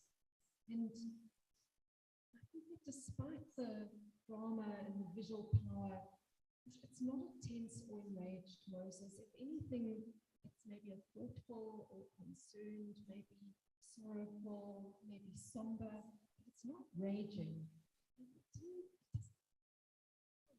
And I mean, I was really glad to read an article in which Soloveitchik, who's one of the leading American modern Orthodox rabbis, also argued that the painting has been wrongly titled. And in his analysis, Moses is not about to break the tablets, but is rather basking in the glory of bringing the second everlasting set. course, it's not just received like that. There's a counter argument to that. And the counter argument is the suggestion that no, this is not incorrectly titled. Rembrandt is simply drawing on the established iconographic practice to portray the tablets raised over Moses' head when he's about to break them. And that the standard iconographic practice for when he returns from Mount Sinai with the second set is to have him hold them at the waist. And there's an author I've been reading, Vardulakis, who does not think that the title is incorrect, and he rejects this on the basis of it being based on circumstantial assumption about who Rembrandt might have known, and if he'd been to a synagogue, and how well he knew this person he did the portrait of, and what kind of access did he have to this, and would he have seen in a synagogue the scroll of the Torah being raised up? He actually just thinks this is just a matter of artistic convention, and it's not incorrectly titled. What I could really say about this is, as an artist, I think that view of artists sticking to given conventions just doesn't really ring true. I mean, I think what artists do is they push against those conventions and they challenge them and they often chuck them out. So it remains, in a way, for me, whatever the evidence is, difficult to see this portrait as imbued with the energy of wrath. One of the other interpretations of the painting suggests that it's actually an ironic painting. You know, there is the "thou shalt not murder" right at the top of the painting, at the top of the tablets, just as Moses is about to incite a civil war, massacre and mayhem to eliminate a wayward people. But back to the quality of the painting and the expression on the face and Rembrandt's whole body of work and the sincerity of his body of work and the seriousness of it. And I think it is more of a sincere painting than an ironic critique. But I actually think that whichever way the painting lands with you, what is undeniable is its richness of complexity and its capacity to stir up a whole range of different feelings and responses. I think that's really where I want to leave the discussion of Rembrandt's Moses for now. I want to just look briefly at this next representation of Moses, which is by Michelangelo. So we know back in the High Renaissance, so 1475, Michelangelo dies in 1564. But this Moses is really at in the height of the High Renaissance of 1513. It's also perhaps less obvious than it might appear to be at first. And in considering some of the details, we see that it remains actually wide open to interpretation and creates a space for thinking about complex human emotions that underscore the story of Moses and the tablets. So my discussion of the sculpture is actually a very basic contextual and visual analysis, and I'm leaving the depth of interpretation to you. So it's really just a context, but it also seems completely unavoidable, actually, as from where I'm coming from.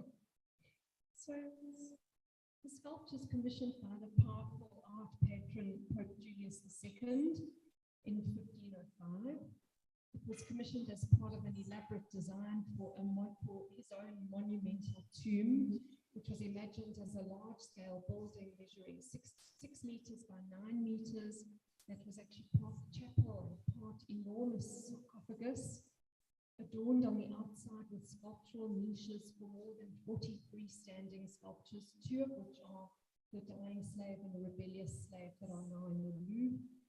4 enormous corner sculptures, one of which was Moses, and in fact it was the only one that was made. And the interior would be decorated like a small temple with references to the triumphal arches of classical antiquity. So this tomb promised to be one of the greatest wonders of the modern world, with a single artist, Michelangelo, as its creator.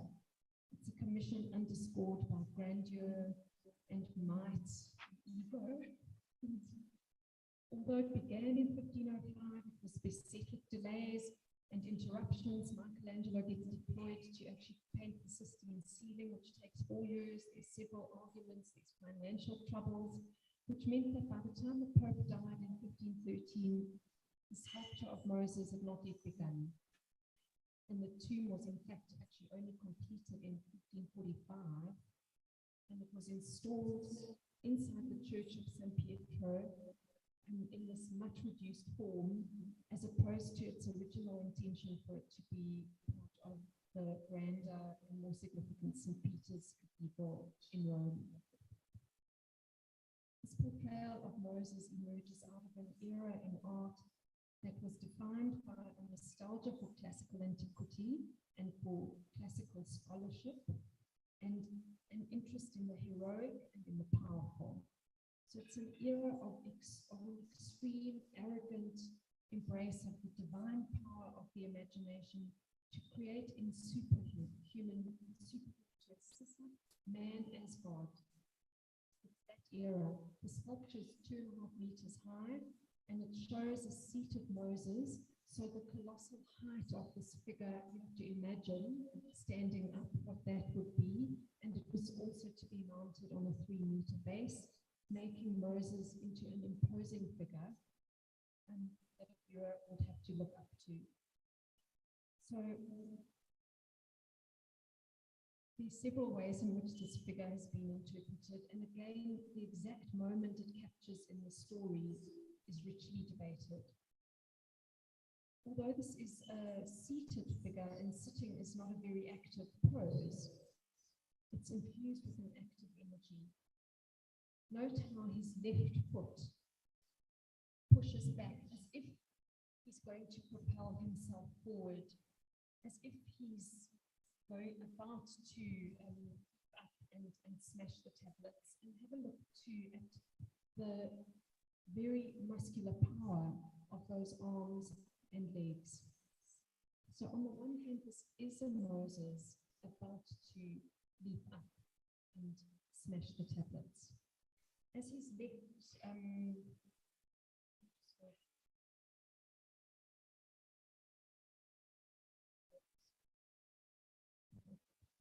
left leg pushes back, his hips shift in that direction, but his shoulders turn in the opposite direction, giving it that side tension.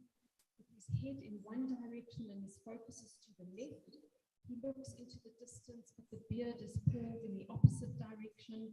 And all of these details contribute to this dynamism. Moses is not a passive figure in this sculpture, but a living, breathing, very present, very mighty figure. And in this reading of a Moses poised to shatter the tablets, the gaze is understood to be focused on his sighting of the Israelites worshipping the golden calf. And it's our gaze. In a different reading, this is one that's embedded in Freud's interpretation of the sculpture. This is not a representation of about to be unleashed power or rage. Rather, it's a Moses who's seen as protecting the tablets and as a contained and restrained figure who holds his own anger in check. The tensions that I described earlier in this reading might represent an internal conflict between opposing emotions, the rage, the bitterness, the shame on the one hand, and this desire to save and rescue the law and save the tablets on the other. And he does seem caught in that moment of interior thought to the consequences of an action and a submission to what must be controlled or what must be relinquished, that rage. And in this reading, he doesn't smash the tablets, and in some ways, maybe it offers a space for imagining an alternative street with the potential for things to turn out differently. The slipping tablets and the tension in the body produce an ambivalence about which moment in the story, this sculpture reflects. Is he about to grip and hurl the tablets? Is he about to catch them from falling and preserve them? Are these the first or the second tablets? If they're the first and they're preserved, then what happens to the stories in which they are smashed? If they're the second set, is this figure caught in the moment before delivering them? And how then are we to read the ambivalence? In any event, it's a sculpture that represents a complexity of human emotion and action. And again, I'll come back to, it creates a space for reflection on that. I want to just end, and I'm really brief about this last artist, and now I wish I had more to say about it now, but it's come up in several other instances. But I wanted to end with a closer look into the Moses that Chagall gives us, more for the way that it helps us understand that great art and great artists work in a deliberate way with full intention, and that the thought directed to their choices and decisions is often complex and layered, and that one of the strengths of visual representations is that it can consolidate these multiple conflicting thoughts and ideas in a single image, and sometimes in a single mark. So we know that Chagall his dates are 1887 to 1985.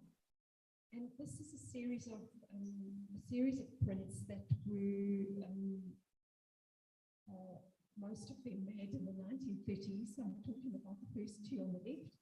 In his 1930s print, Moses seems to have cast the tablets on the ground, where as viewers we see them upside down, but not in shards. So they remain intact, they remain maybe indestructible. The sorrow is in there being discarded or disrespected, lying on the ground, but it's a curious outcome of that action. Back to that, the print is part of the Bible series, his Bible series, the story of Exodus, which visualizes the story of the life and the work of Moses, that Chagall completed over a period of 10 years, and it comprises over 100 different etchings, and each one has various versions and iterations. The suite was commissioned by Vollard, who was a major Parisian art dealer of that era, whose intention was to publish a modern illustrated version of the Bible. So these were commissioned and they were all made to that end. The project was interrupted by Vollard's untimely death in 1939 and the advent of World War II, but it was picked up again and continued in 1952, and the suite was completed in 1956. But Chagall, and this is what I found so interesting, is that he took this project very seriously. He traveled to Palestine in 1931 for inspiration, and he worked on the plates throughout the 1930s in the context of the rise of the Nazis. And he wrote of his trips to Palestine. This is a quote from his diaries. I went to verify feelings without a camera, without even a brush. There, far away, bearded Jews dressed in blue, yellow, red, wearing fur caps, go and come back to the Wailing Wall. Nowhere will you see so much despair, so much joy. Nowhere will you be so distressed and so happy as when seeing the age-old mass of stones and dusts of Jerusalem, of Safed, of the mountains where prophets are buried over prophets. And I just think there's something, in addition to these trips to Palestine, he also went to Amsterdam and he studied Rembrandt's versions of the Bible stories. There's something captured in the quote and in what we know about how he worked that's so much about an immersion, about a being with, about an embrace of conflicting emotions, of overlapping times and places, the physical materiality of place, the acuteness of observation and thought. And it gives an insight to the directness and to the emotion of these images. Often Chagall is seen as kind of decorative, but actually there's something that's so profoundly immersed and so committed to an understanding of the stories that underpin these multiple images that he's produced in response to the Bible. So I think particularly in this image that I chose to focus on, the power of the drama of them is accentuated in the compositional decisions. I spoke at the beginning about choices and decisions. So the strong diagonal that runs from top right to bottom left creates a sense of height, of the downward force, of the steepness of the mountain. Then these upward raised arms of Moses signal the force of that hurling action of the thrown tablets. The tablets have been thrown and the arms are still up. And it's just a curious strategy, I think, to, I suppose it's almost like a gesture unfolding or an action repeated. It's like an animation or a story that we can return to over and again and find different things in it. And it lends also an ambiguity to which part of the story this moment captures. Has he thrown? Is he about to throw? His arms are up, the tablets are down. And then again, it comes to it again and again and again. And in fact, the second image on the left is a gouache, which is wash and oil on paper. So it's not part of the print series, but it's that he's looked at it through another medium in another iteration, comes back to the etching again in 1956. Then he revisits this long after the commission is finished and the suite of etchings are complete. And he does it again, he adds the angel, and he adds the crowds. And in a way, I wondered about that because I think that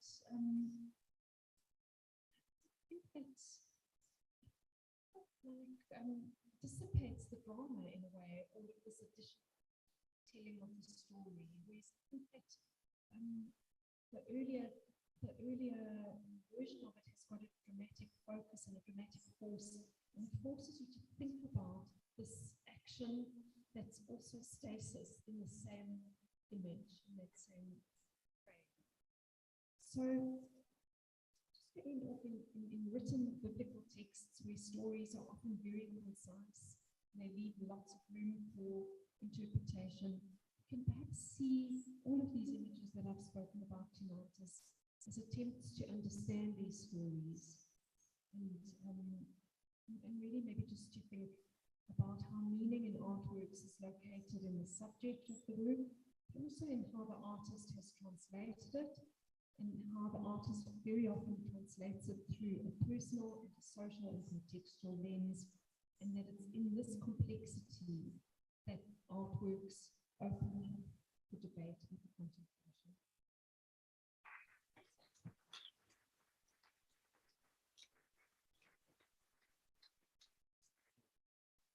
Good.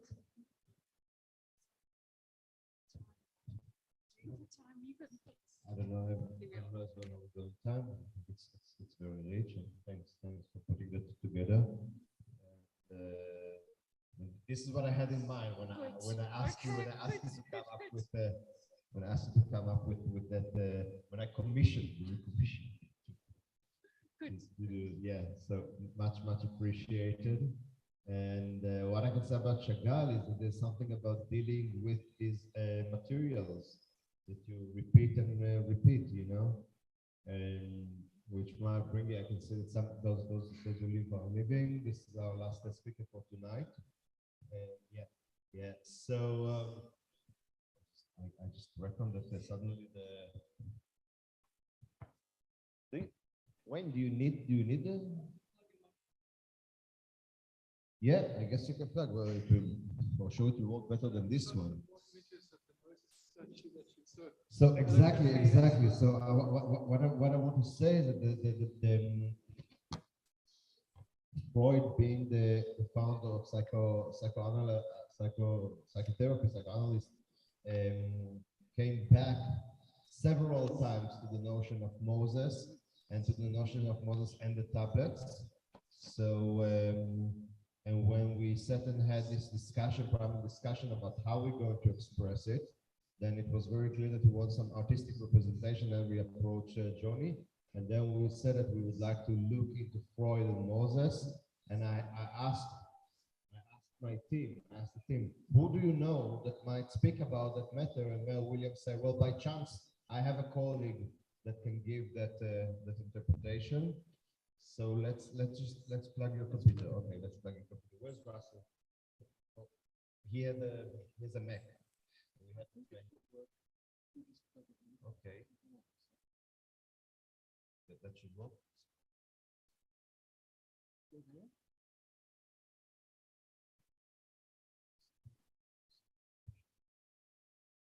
Oh, it has that side. No, no, it's cool.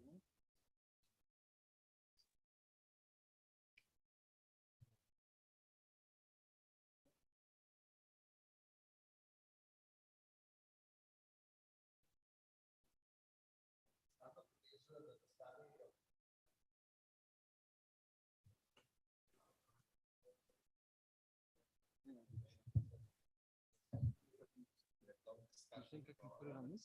Yeah.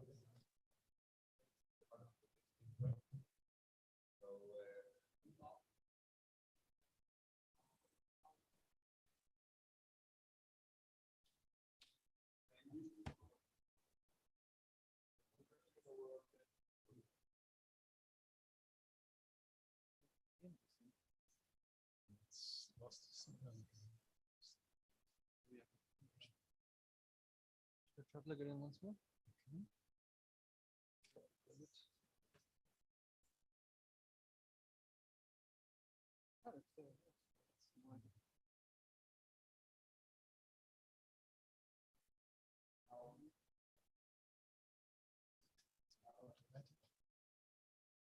There you go.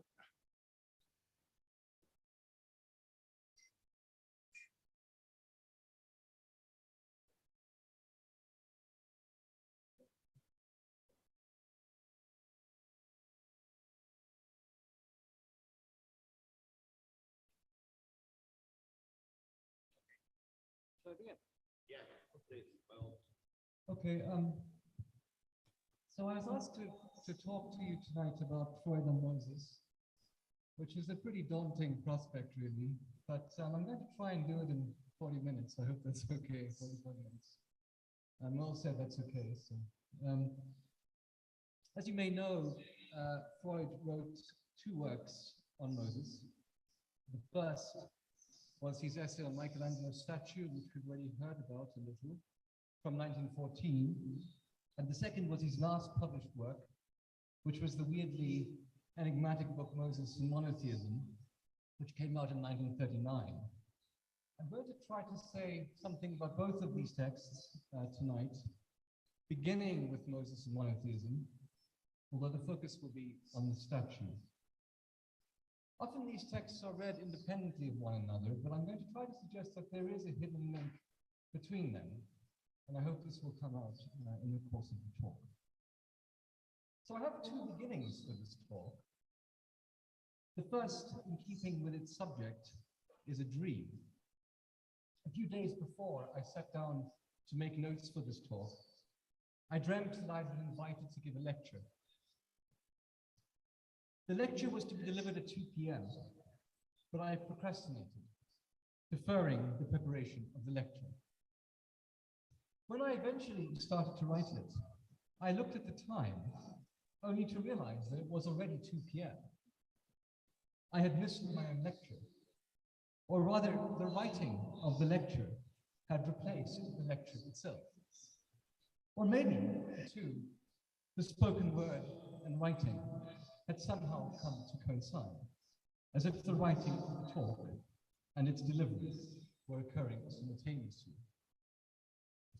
For Freud, the things we dream about are not external to so-called reality, but internal to it. They have the capacity to reveal, perhaps as they do to prophets, dimensions of experience that lie latent within the everyday, but are not ordinarily visible. Aside from what it reveals about my own psychology, my dream seems, I think, to capture something about psychoanalysis, which also bears on Freud's complex relationship to the figure of Moses. Let me try to get at it. As you all know, Moses never reaches the promised land. As Franz Kafka puts it in one of his luminous fragments, he, that is Moses, is on the track of Canaan all his life. It is incredible that he should see the land only on the verge of death. The dying vision of it can only be intended to illustrate how incomplete a moment is human life. Incomplete because a life like this could last forever and still be nothing but a moment. Moses fails to enter Canaan, not because his life is too short, but because it is a human life. Psychoanalysis shows us that our powers have something dissatisfied about them, an indeterminacy which causes them to miss their mark, to go awry. To say, as psychoanalysis does, and this of course is its revolutionary discovery, that we have an unconscious is not to say that we have a hidden part of ourselves, like some unknown organ, but that we are non-coincident with ourselves. We encounter ourselves vicariously, voyeuristically, as latecomers to the main events that make up our lives, as outsiders to our own affairs. We find it almost impossibly hard to apprehend the limited nature of the lives we live every day. The fact that we can only live this life, in this place, in this world. Forever lagging behind our insights, we console ourselves with what we've missed, even as we leap over what we've achieved. As the Hebrew poet Chaim Bialik puts it, every moment spent in pursuit of is at the same moment a flight from. At every moment, the pursuer finds his momentary happiness not in that which he attains to, but in that which he has escaped from, a fact which gives him a momentary shadow of security. But this also implies, in opposition to our usual, which is to say, linear way of thinking about time, or about our place in time, that the past is no more stable than the future, or that the past has something unfinished about it. And this may be one reason why the Bible commands us to remember.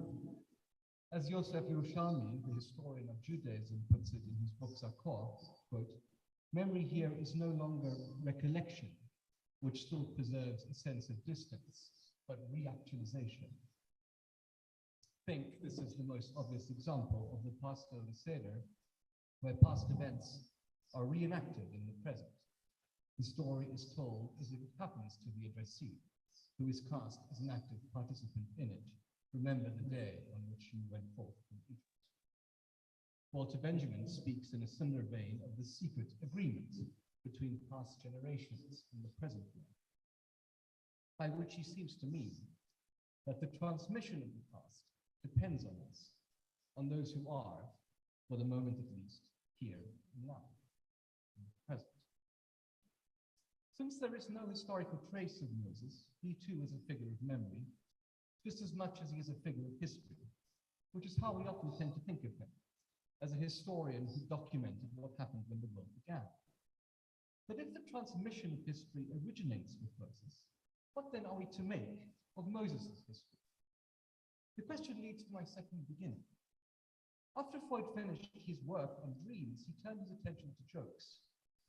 And in his introductory lectures of 1915, we find a joke that concerns none other than Moses. I'm sure many of you are familiar with this joke. Yerushalmi also makes much of this joke in his book on Moses. So here's the joke. The boy Itzig is asked in grammar school, who was Moses? And answers, Moses was the son of an Egyptian princess. That's not true, says the teacher.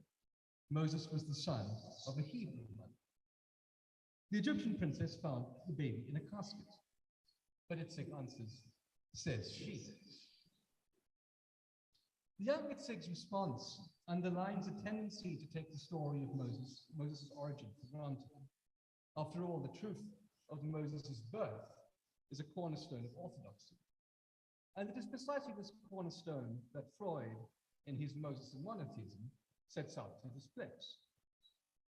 Freud began working on this book in Vienna in 1934, a year after his works were added to the Nazi list of blacklisted books and burnt in the fire that portended things to come. Faced with this new persecution, he wrote to Arnold Zweig, one asks oneself again how the Jews came to be what they are and why they have attracted this undying hatred. I soon discovered the formula. Moses created the Jews. So I gave the work the title, The Man Moses, a historical novel. Widely judged to be Freud's most wildly, even embarrassingly speculative work, this historical novel gives us a clue on how to approach it. That is not as an unmediated mirroring of history, nor as a scientific treatise, but as a text self-consciously attuned to its own artifice. If you've tried to read this book, you will know that it's filled with digressions, provisional formulations, openly avowed uncertainties. There is a real quality of indeterminacy to it. Nonetheless, if Freud meant to explain anti-Semitism, he had a curious way of going about it, as the opening of the book strikingly reveals.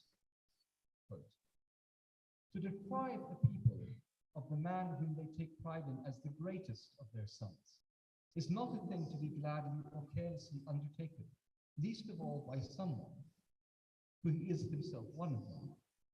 But we cannot allow any such reflection to induce us to put the truth aside in favor of what are supposed to be national interests. And moreover, the clarification of a set of facts may be expected to bring us a gain in knowledge. Unquote. Freud's book does indeed aim, it seems, to deprive his people of its greatest son, arguing directly for this dispossession. In his retelling of Jewish history, Moses was an Egyptian noble, the Jewish lawgiver and hero, a Gentile. But that's not what's most scandalous about Moses in modern times. Before I spell it out, let me just point out one detail from the opening sentence that I've just read. Notice that it contains two statements about Freud's Jewishness, one could say. An affirmation and a negation.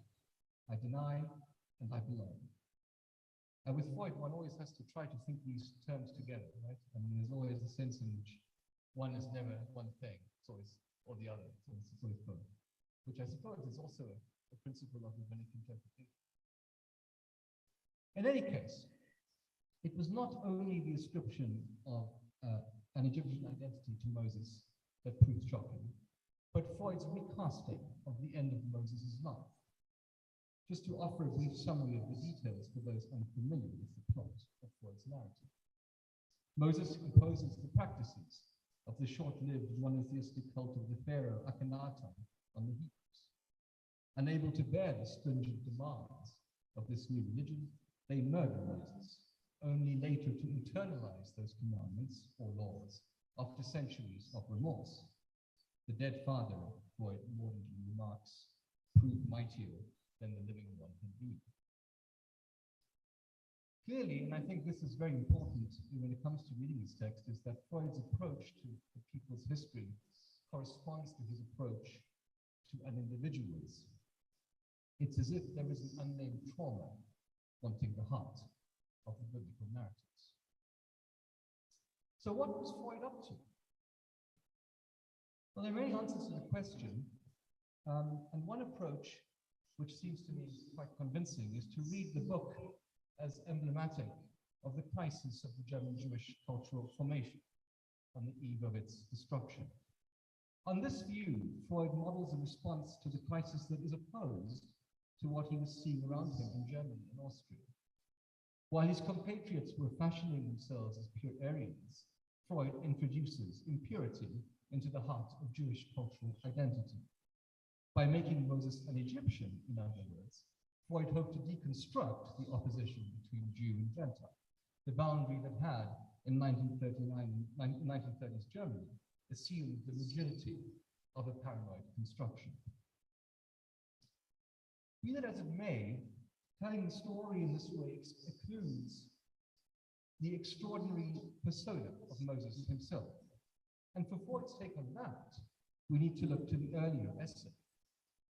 Human, yet more than human, psychologically complex, eloquent despite his speech impairment. I'm slow of tongue and slow speech, he famously says. Moses is an intermediary between Israel and God, a mediator, as Spinoza calls him, and yet he is bewildered at Sinai by the inscrutable contradictions of the Almighty, who invites the people up to him and yet warns them not to get too close. Be like me, but do not be too much like me. We may forget, and in a way, as we'll see in a moment, this is the subject of Freud's essay on Michelangelo's Moses, that the revelation of the Torah was almost completely derailed at the last moment. The moment being the climax towards everything has been tended. As Rashi observes somewhere, there is a reason why the Bible doesn't begin with the giving of the Torah. That it was not derailed was thanks entirely to Moses, who was able to turn the predicament around through his ingenious interventions. He convinces God to change his mind. I'm sure it's familiar, the passage, but I'd like to read it from Exodus. The Lord further said to Moses, this is just as the Israelites are committing the ultimate violation of the worship of God. I see that this is a stiff-necked people. Now, let me be, that my anger may blaze forth against them, and that I may destroy them and make of you a great nation. But Moses implored the Lord his God, saying, let not your anger, O Lord, blaze forth against your people, whom you have delivered from the land of Egypt, with great power and with a mighty hand. Let not the Egyptians say it was with evil intent that he delivered them, only to kill them off in the mountains and annihilate them from the face of the earth. Turn from your blazing anger and renounce the plan to punish your people. Remember your servants, Abraham, Isaac, and Israel, how you swore them by yourself and said to them, I will make your offspring as numerous as the stars of heaven, and I will give to your offspring this whole land of which I spoke to possess forever. And the Lord renounced the punishment he planned to bring upon his people. As you see, the idea of renunciation is essential to Freud's interpretation of the Moses statue, except, and this is the twist, that there it is displaced from God onto Moses himself. And that will have considerable implications for how the scene will be read. As the divine intercessor, or the divine pacifier, and in the passage I've just read, we see that his aptitude for this role when he shrewdly appeals to God's sense of responsibility, they're your people, and his vanity, think of the Egyptians. Moses is also the original lawgiver. He is also a writer, the one who takes dictation from God about the laws of the covenant, the scribe of the first books of the Bible. He writes, even in orderings, the sacred script of the Bible, the script that, in distinction to Egyptian hieroglyphics, is non-pictorial. In other words, a writing that is not idolatrous. So there's Moses, Michelangelo's statue of Moses, and here, that's the church where it's housed, St. Pietro Vincoli. There's another image. Freud saw the statue on his first visit to Rome in 1901 and saw it again in 1912.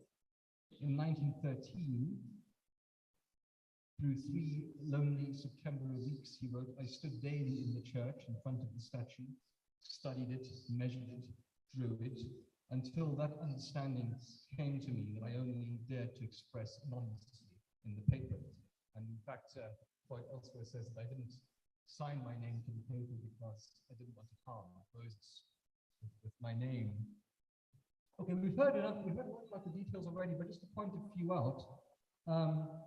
Notice again the angle of the body, the whirl of the beard and the position of the finger. Freud will spend a lot of time thinking about the beard and the finger. The curious way in which the tablets are held. We've heard about the foot already, the raised foot. I don't think it's an exaggeration to say that Freud was devoted to this idol of a man whose project was the destruction of idolatry. Remember the second commandment, the first prohibition that is spoken on Sinai, which is also, interestingly enough, the first one that is to be transgressed.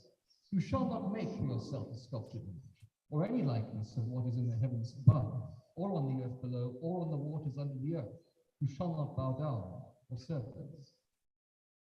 As I'll go on to suggest, I don't think that Freud's interpretation of the statue is at odds with the particular kind of interiority that is associated with this commandment, which negates the visibility of the divine or of the absolute. Sculptures are, obviously enough, material objects. They are material in the way that words, or spoken words anyway, are not. Perhaps that is why they exert a certain power of fascination over us. Their silence seems so self-sufficient as to require no explanation. And then there is the way that statues appear to hold out against the passage of time. I think of Emmanuel Levinas, who writes, quote, "An eternally suspended future floats around the congealed position of the statue, like a future never to come." On the other hand, the very wordlessness of sculpture seems to demand something from us. Perhaps were one to find the right words, one could come to grips with Moses' secret. Why, Freud wonders, should the artist's intention not be capable of being communicated with words, like any other fact of mental life?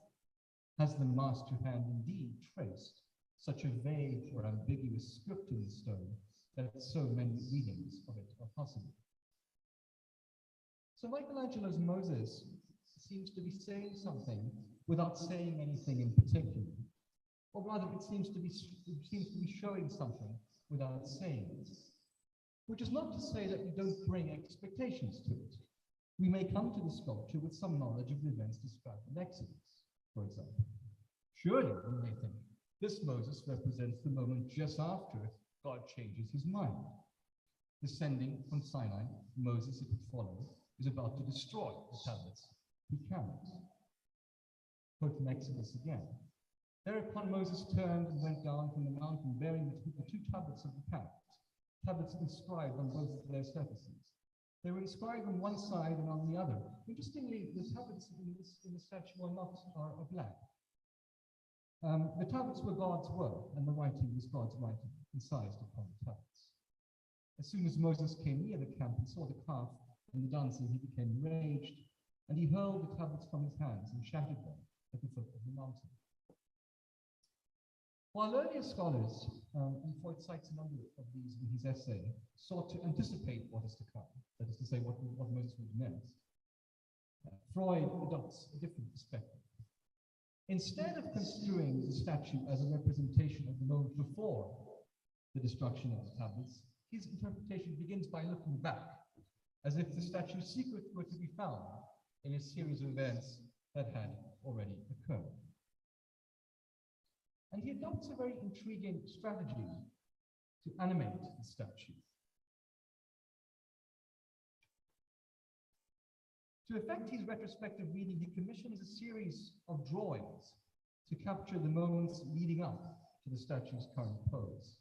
Here they are. They're almost like photographic stills in film, the individual components of a cartoon or maybe a moving picture. There are four main events, although the fourth one is not represented here. The first, Moses seated, holding the tablets with his right arm. The second, he's interrupted by the frenzy of the idolatrous crowd below. He moves his head to the left. Thirdly, his right hand grasps his beard. And then fourth, as he moves his right arm back to prevent the destruction of the tablets, a strand of beard is caught between his fingers. But where does this leave Freud? The spectator, he says, no longer waits in anticipation for Moses to start out in Rome. And he goes on, quote, "What we see before us is not the inception of a violent action, but the remains of a movement that has already taken place.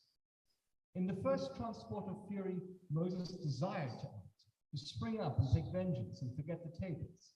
But he has overcome the temptation, and he will now remain seated and still in this frozen rock, and in his pain mingled with contempt.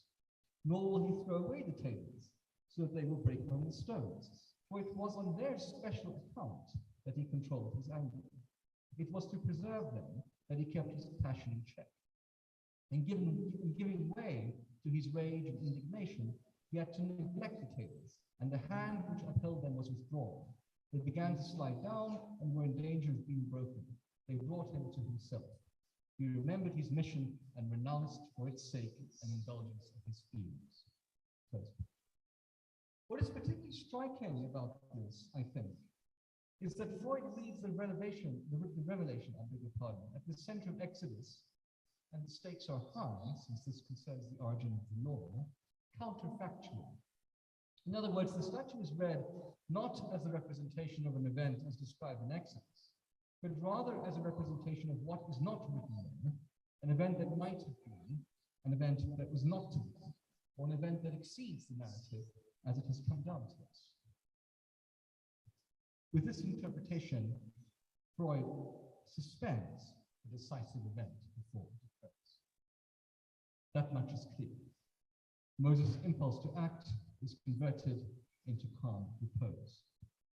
And this is the kind of clincher of Freud's discussion as far as this is concerned. Moses has placed a different, Michelangelo has placed a different Moses on the tomb of the Pope, one superior to the historical and traditional Moses. In this way, he has added something new and more than human to the figure of Moses, so that the giant frame, with its tremendous physical power, becomes only a concrete expression of the highest mental achievement that is possible in man, the struggling successfully against an inward passion for the sake of a cause to which he has devoted himself. End quote. Moses does not take quick revenge on the idolaters. He endures and suffers their difference. But it's not difficult to see why Freud so admires this renunciation. Freud's gesture, for one, repeats that of Moses, not simply by silencing a turbulent multitude, but by triumphantly reasserting the claims of the mental sphere over those of physical action. On just such an act of withdrawal to inwardness, psychoanalysis itself is founded. This moment also returns us to the second commandment, to the renunciation of representing the divine in sensible form, the paradigmatic gesture of internalization, or interiorization maybe, some might say even of Jewish spiritualization. And therein lies, I think, the link between the two texts.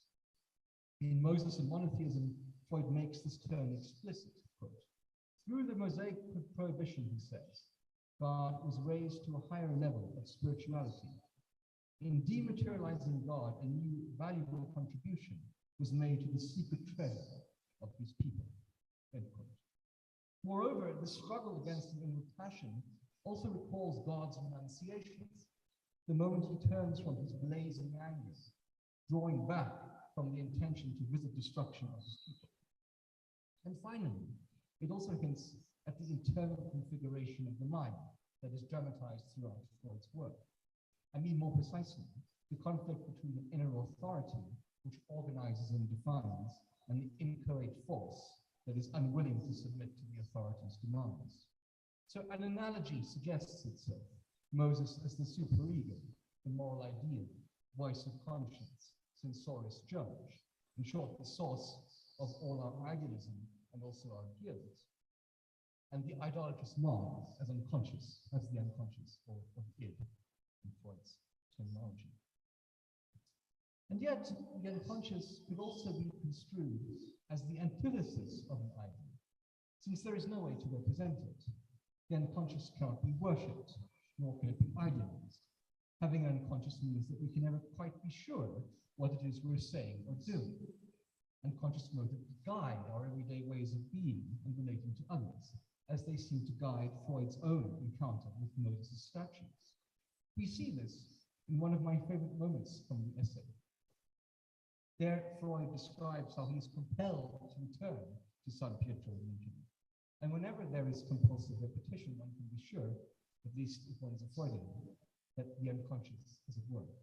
So here is Freud again, quote, how often have I mounted the steep steps from the unlovely Corso Cavour to the lonely piazza where the deserted church stands, and have essayed to support the angry scorn of the hero's glance.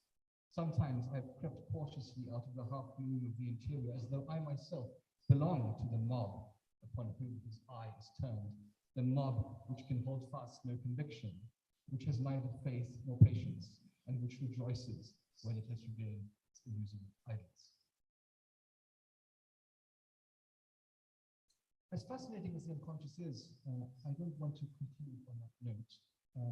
Instead, I would like to close with a thought or a question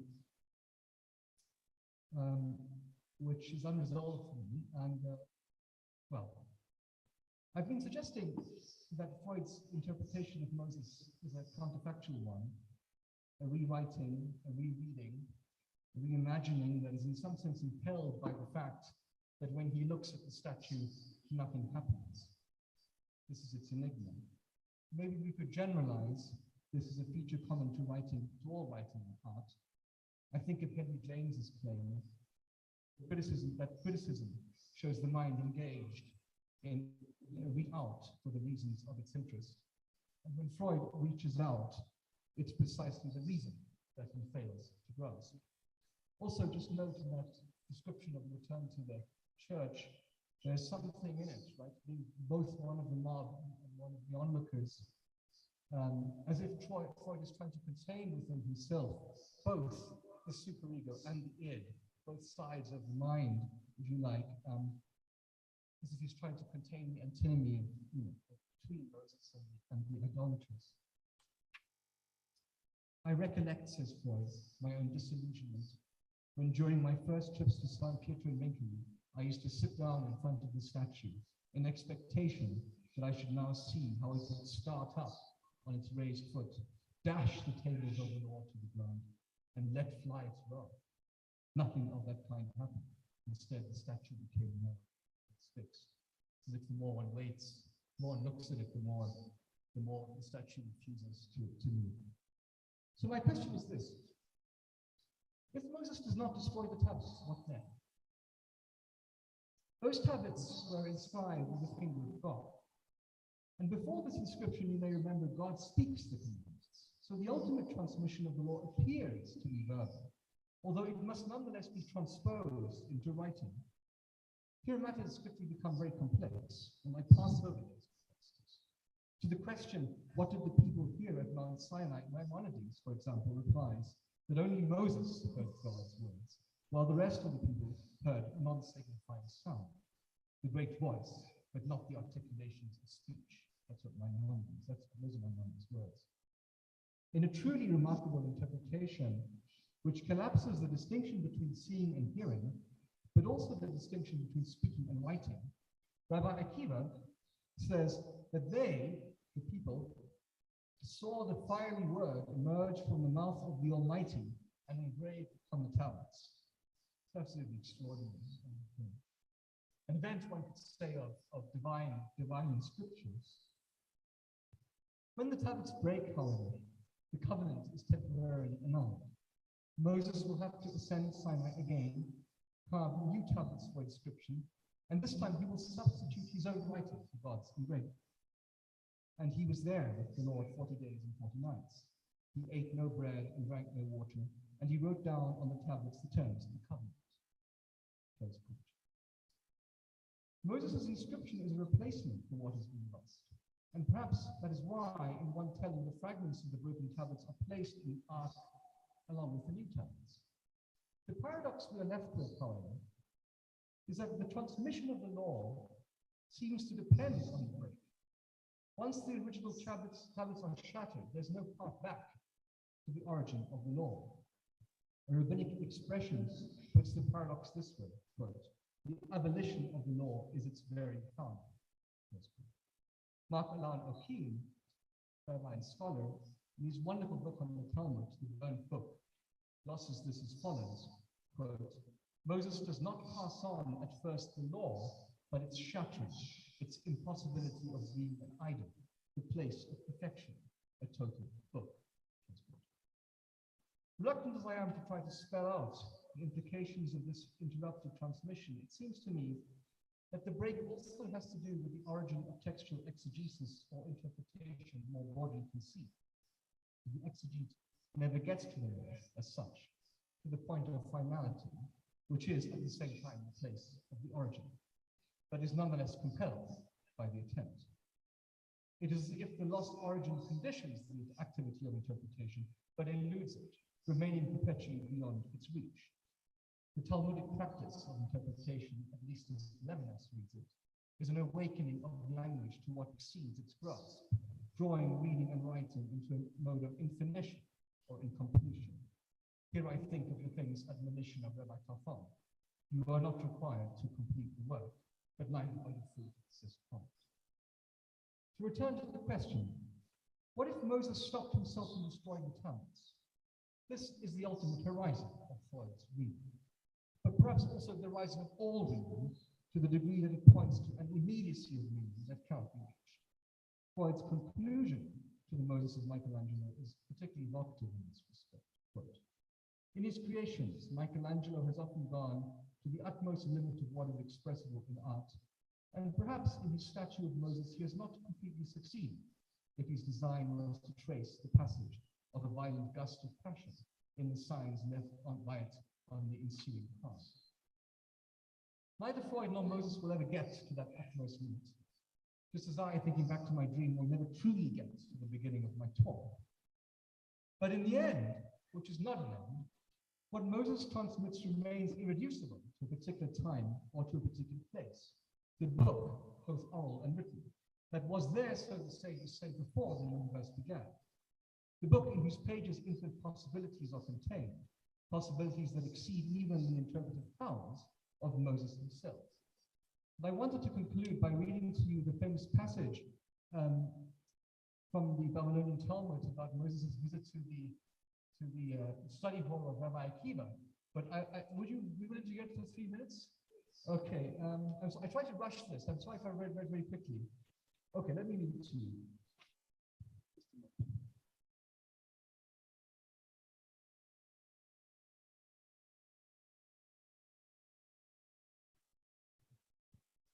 Okay. Rabbi Huda says that Rav says, "When Moses ascended on high, he found the Holy One, blessed be he, sitting and tying crowns on the letters of the Torah. Moses said before God, 'Master of the universe, who is preventing you from giving the Torah without these additions?' God said to him, 'There is a man who is destined to be born after several generations, and Akiva ben Yosef is his name. He is destined to derive from each and every thorn of these crowns mounds upon mounds of halachot. It is for his sake that crowns must be added to the letters of the Torah.' Moses said before God, 'Master of the universe, show him to me.' God said to him, 'Return behind me.' Moses went and sat at the end of the 8th row of Rabbi Akiva's study hall and did not understand what they were saying. Moses' strength waned, and he thought his Torah knowledge was deficient. When Rabbi Akiva arrived at the discussion of one matter, his students said to him, 'My teacher, from where do you derive this?' Rabbi Akiva said to them, 'It is halakha transmitted to Moses from Sinai.' When Moses heard this, his mind was put at ease, as this too was part of the Torah he was to receive.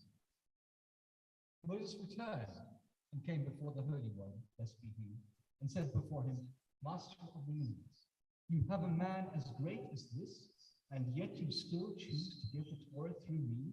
Why?' God said to him, 'Be silent.' This intention arose before me. Moses said before God, 'Master of the universe, you have shown me Rabbi Akiva's Torah. Now show me his reward.' God said to him, 'Return to where you were.'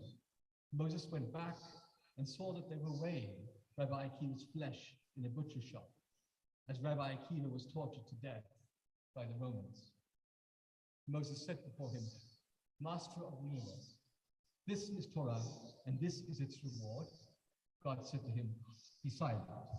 This intention arose before me." Thank you very much.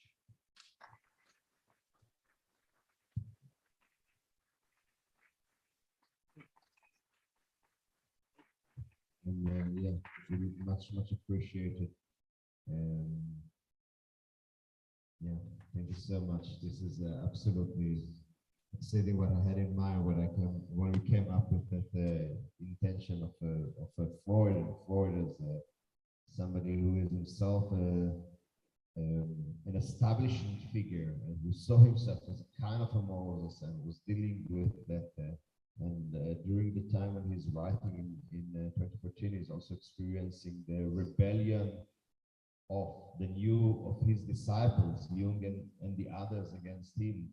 And there is something of that in the way he reads the movement. So I'm glad we went from Johnny to that sense. I know it's a bit late, but if there are any questions or comments, we will think that was very dense and rich. I'm really thankful to you.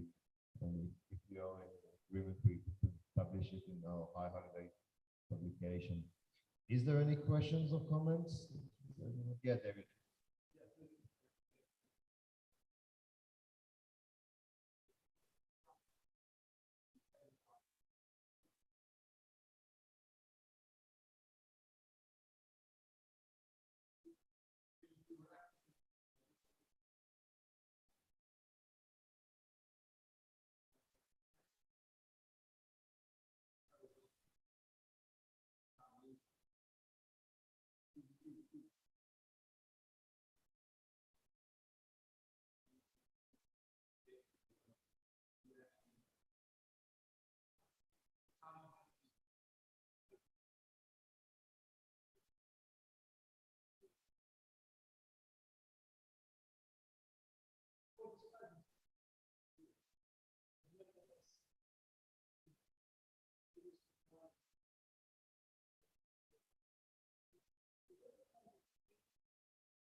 Self, say it again.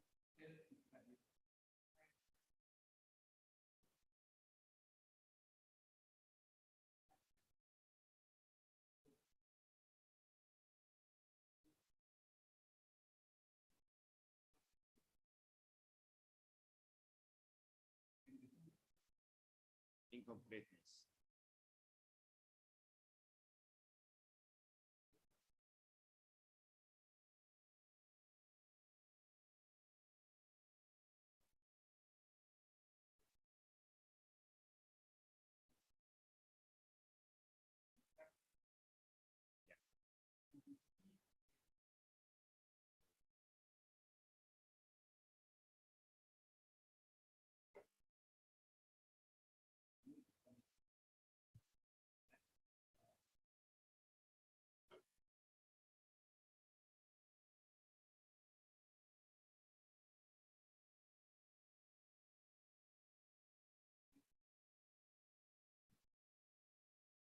I think I understand what you're saying. There is an incomplete level of that, and this is, I think, and with that we can conclude, when you're standing in front of the unconscious, there is an element when you cannot decipher it. There's an element which remains a mystery. We say, and Moses approached the mist where God is. There's an element of mist, and you cannot share light on it, and so this is what it is. What I can say is that that last work, Moses and monotheism, Freud completes it when he moves to London, and he writes this big opus that concludes the introduction to psychoanalyst. What is it called? Introduction to psychotherapy. When the lectures on, he kind of gives the most methodic work, which is like he's giving the most organized as he can, summarize the work of his life on psychoanalysis. And parallel to that, he's writing Moses and Monotheism, which is totally and civilization and I just discontent.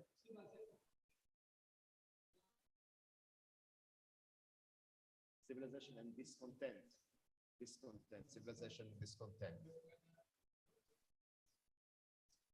That's a good place to stop. Civilization and discontent. The price of civilization is discontent. And the law is the way in which we monitor life together. That is a good place to conclude this discussion about what is engraved on the tablet. Good. I'd like to thank you really thoroughly. It was deep, and that's the kind of discussions I'd like us to be engaged with, and I'm glad we are having at least a small group out of the congregation to have these discussions. So the small and brave group will remain here in Chavruta to study Talmud, and as for the rest, I'm thanking you all, and I'll be here tomorrow 9:30 to do the morning service. Yes, thank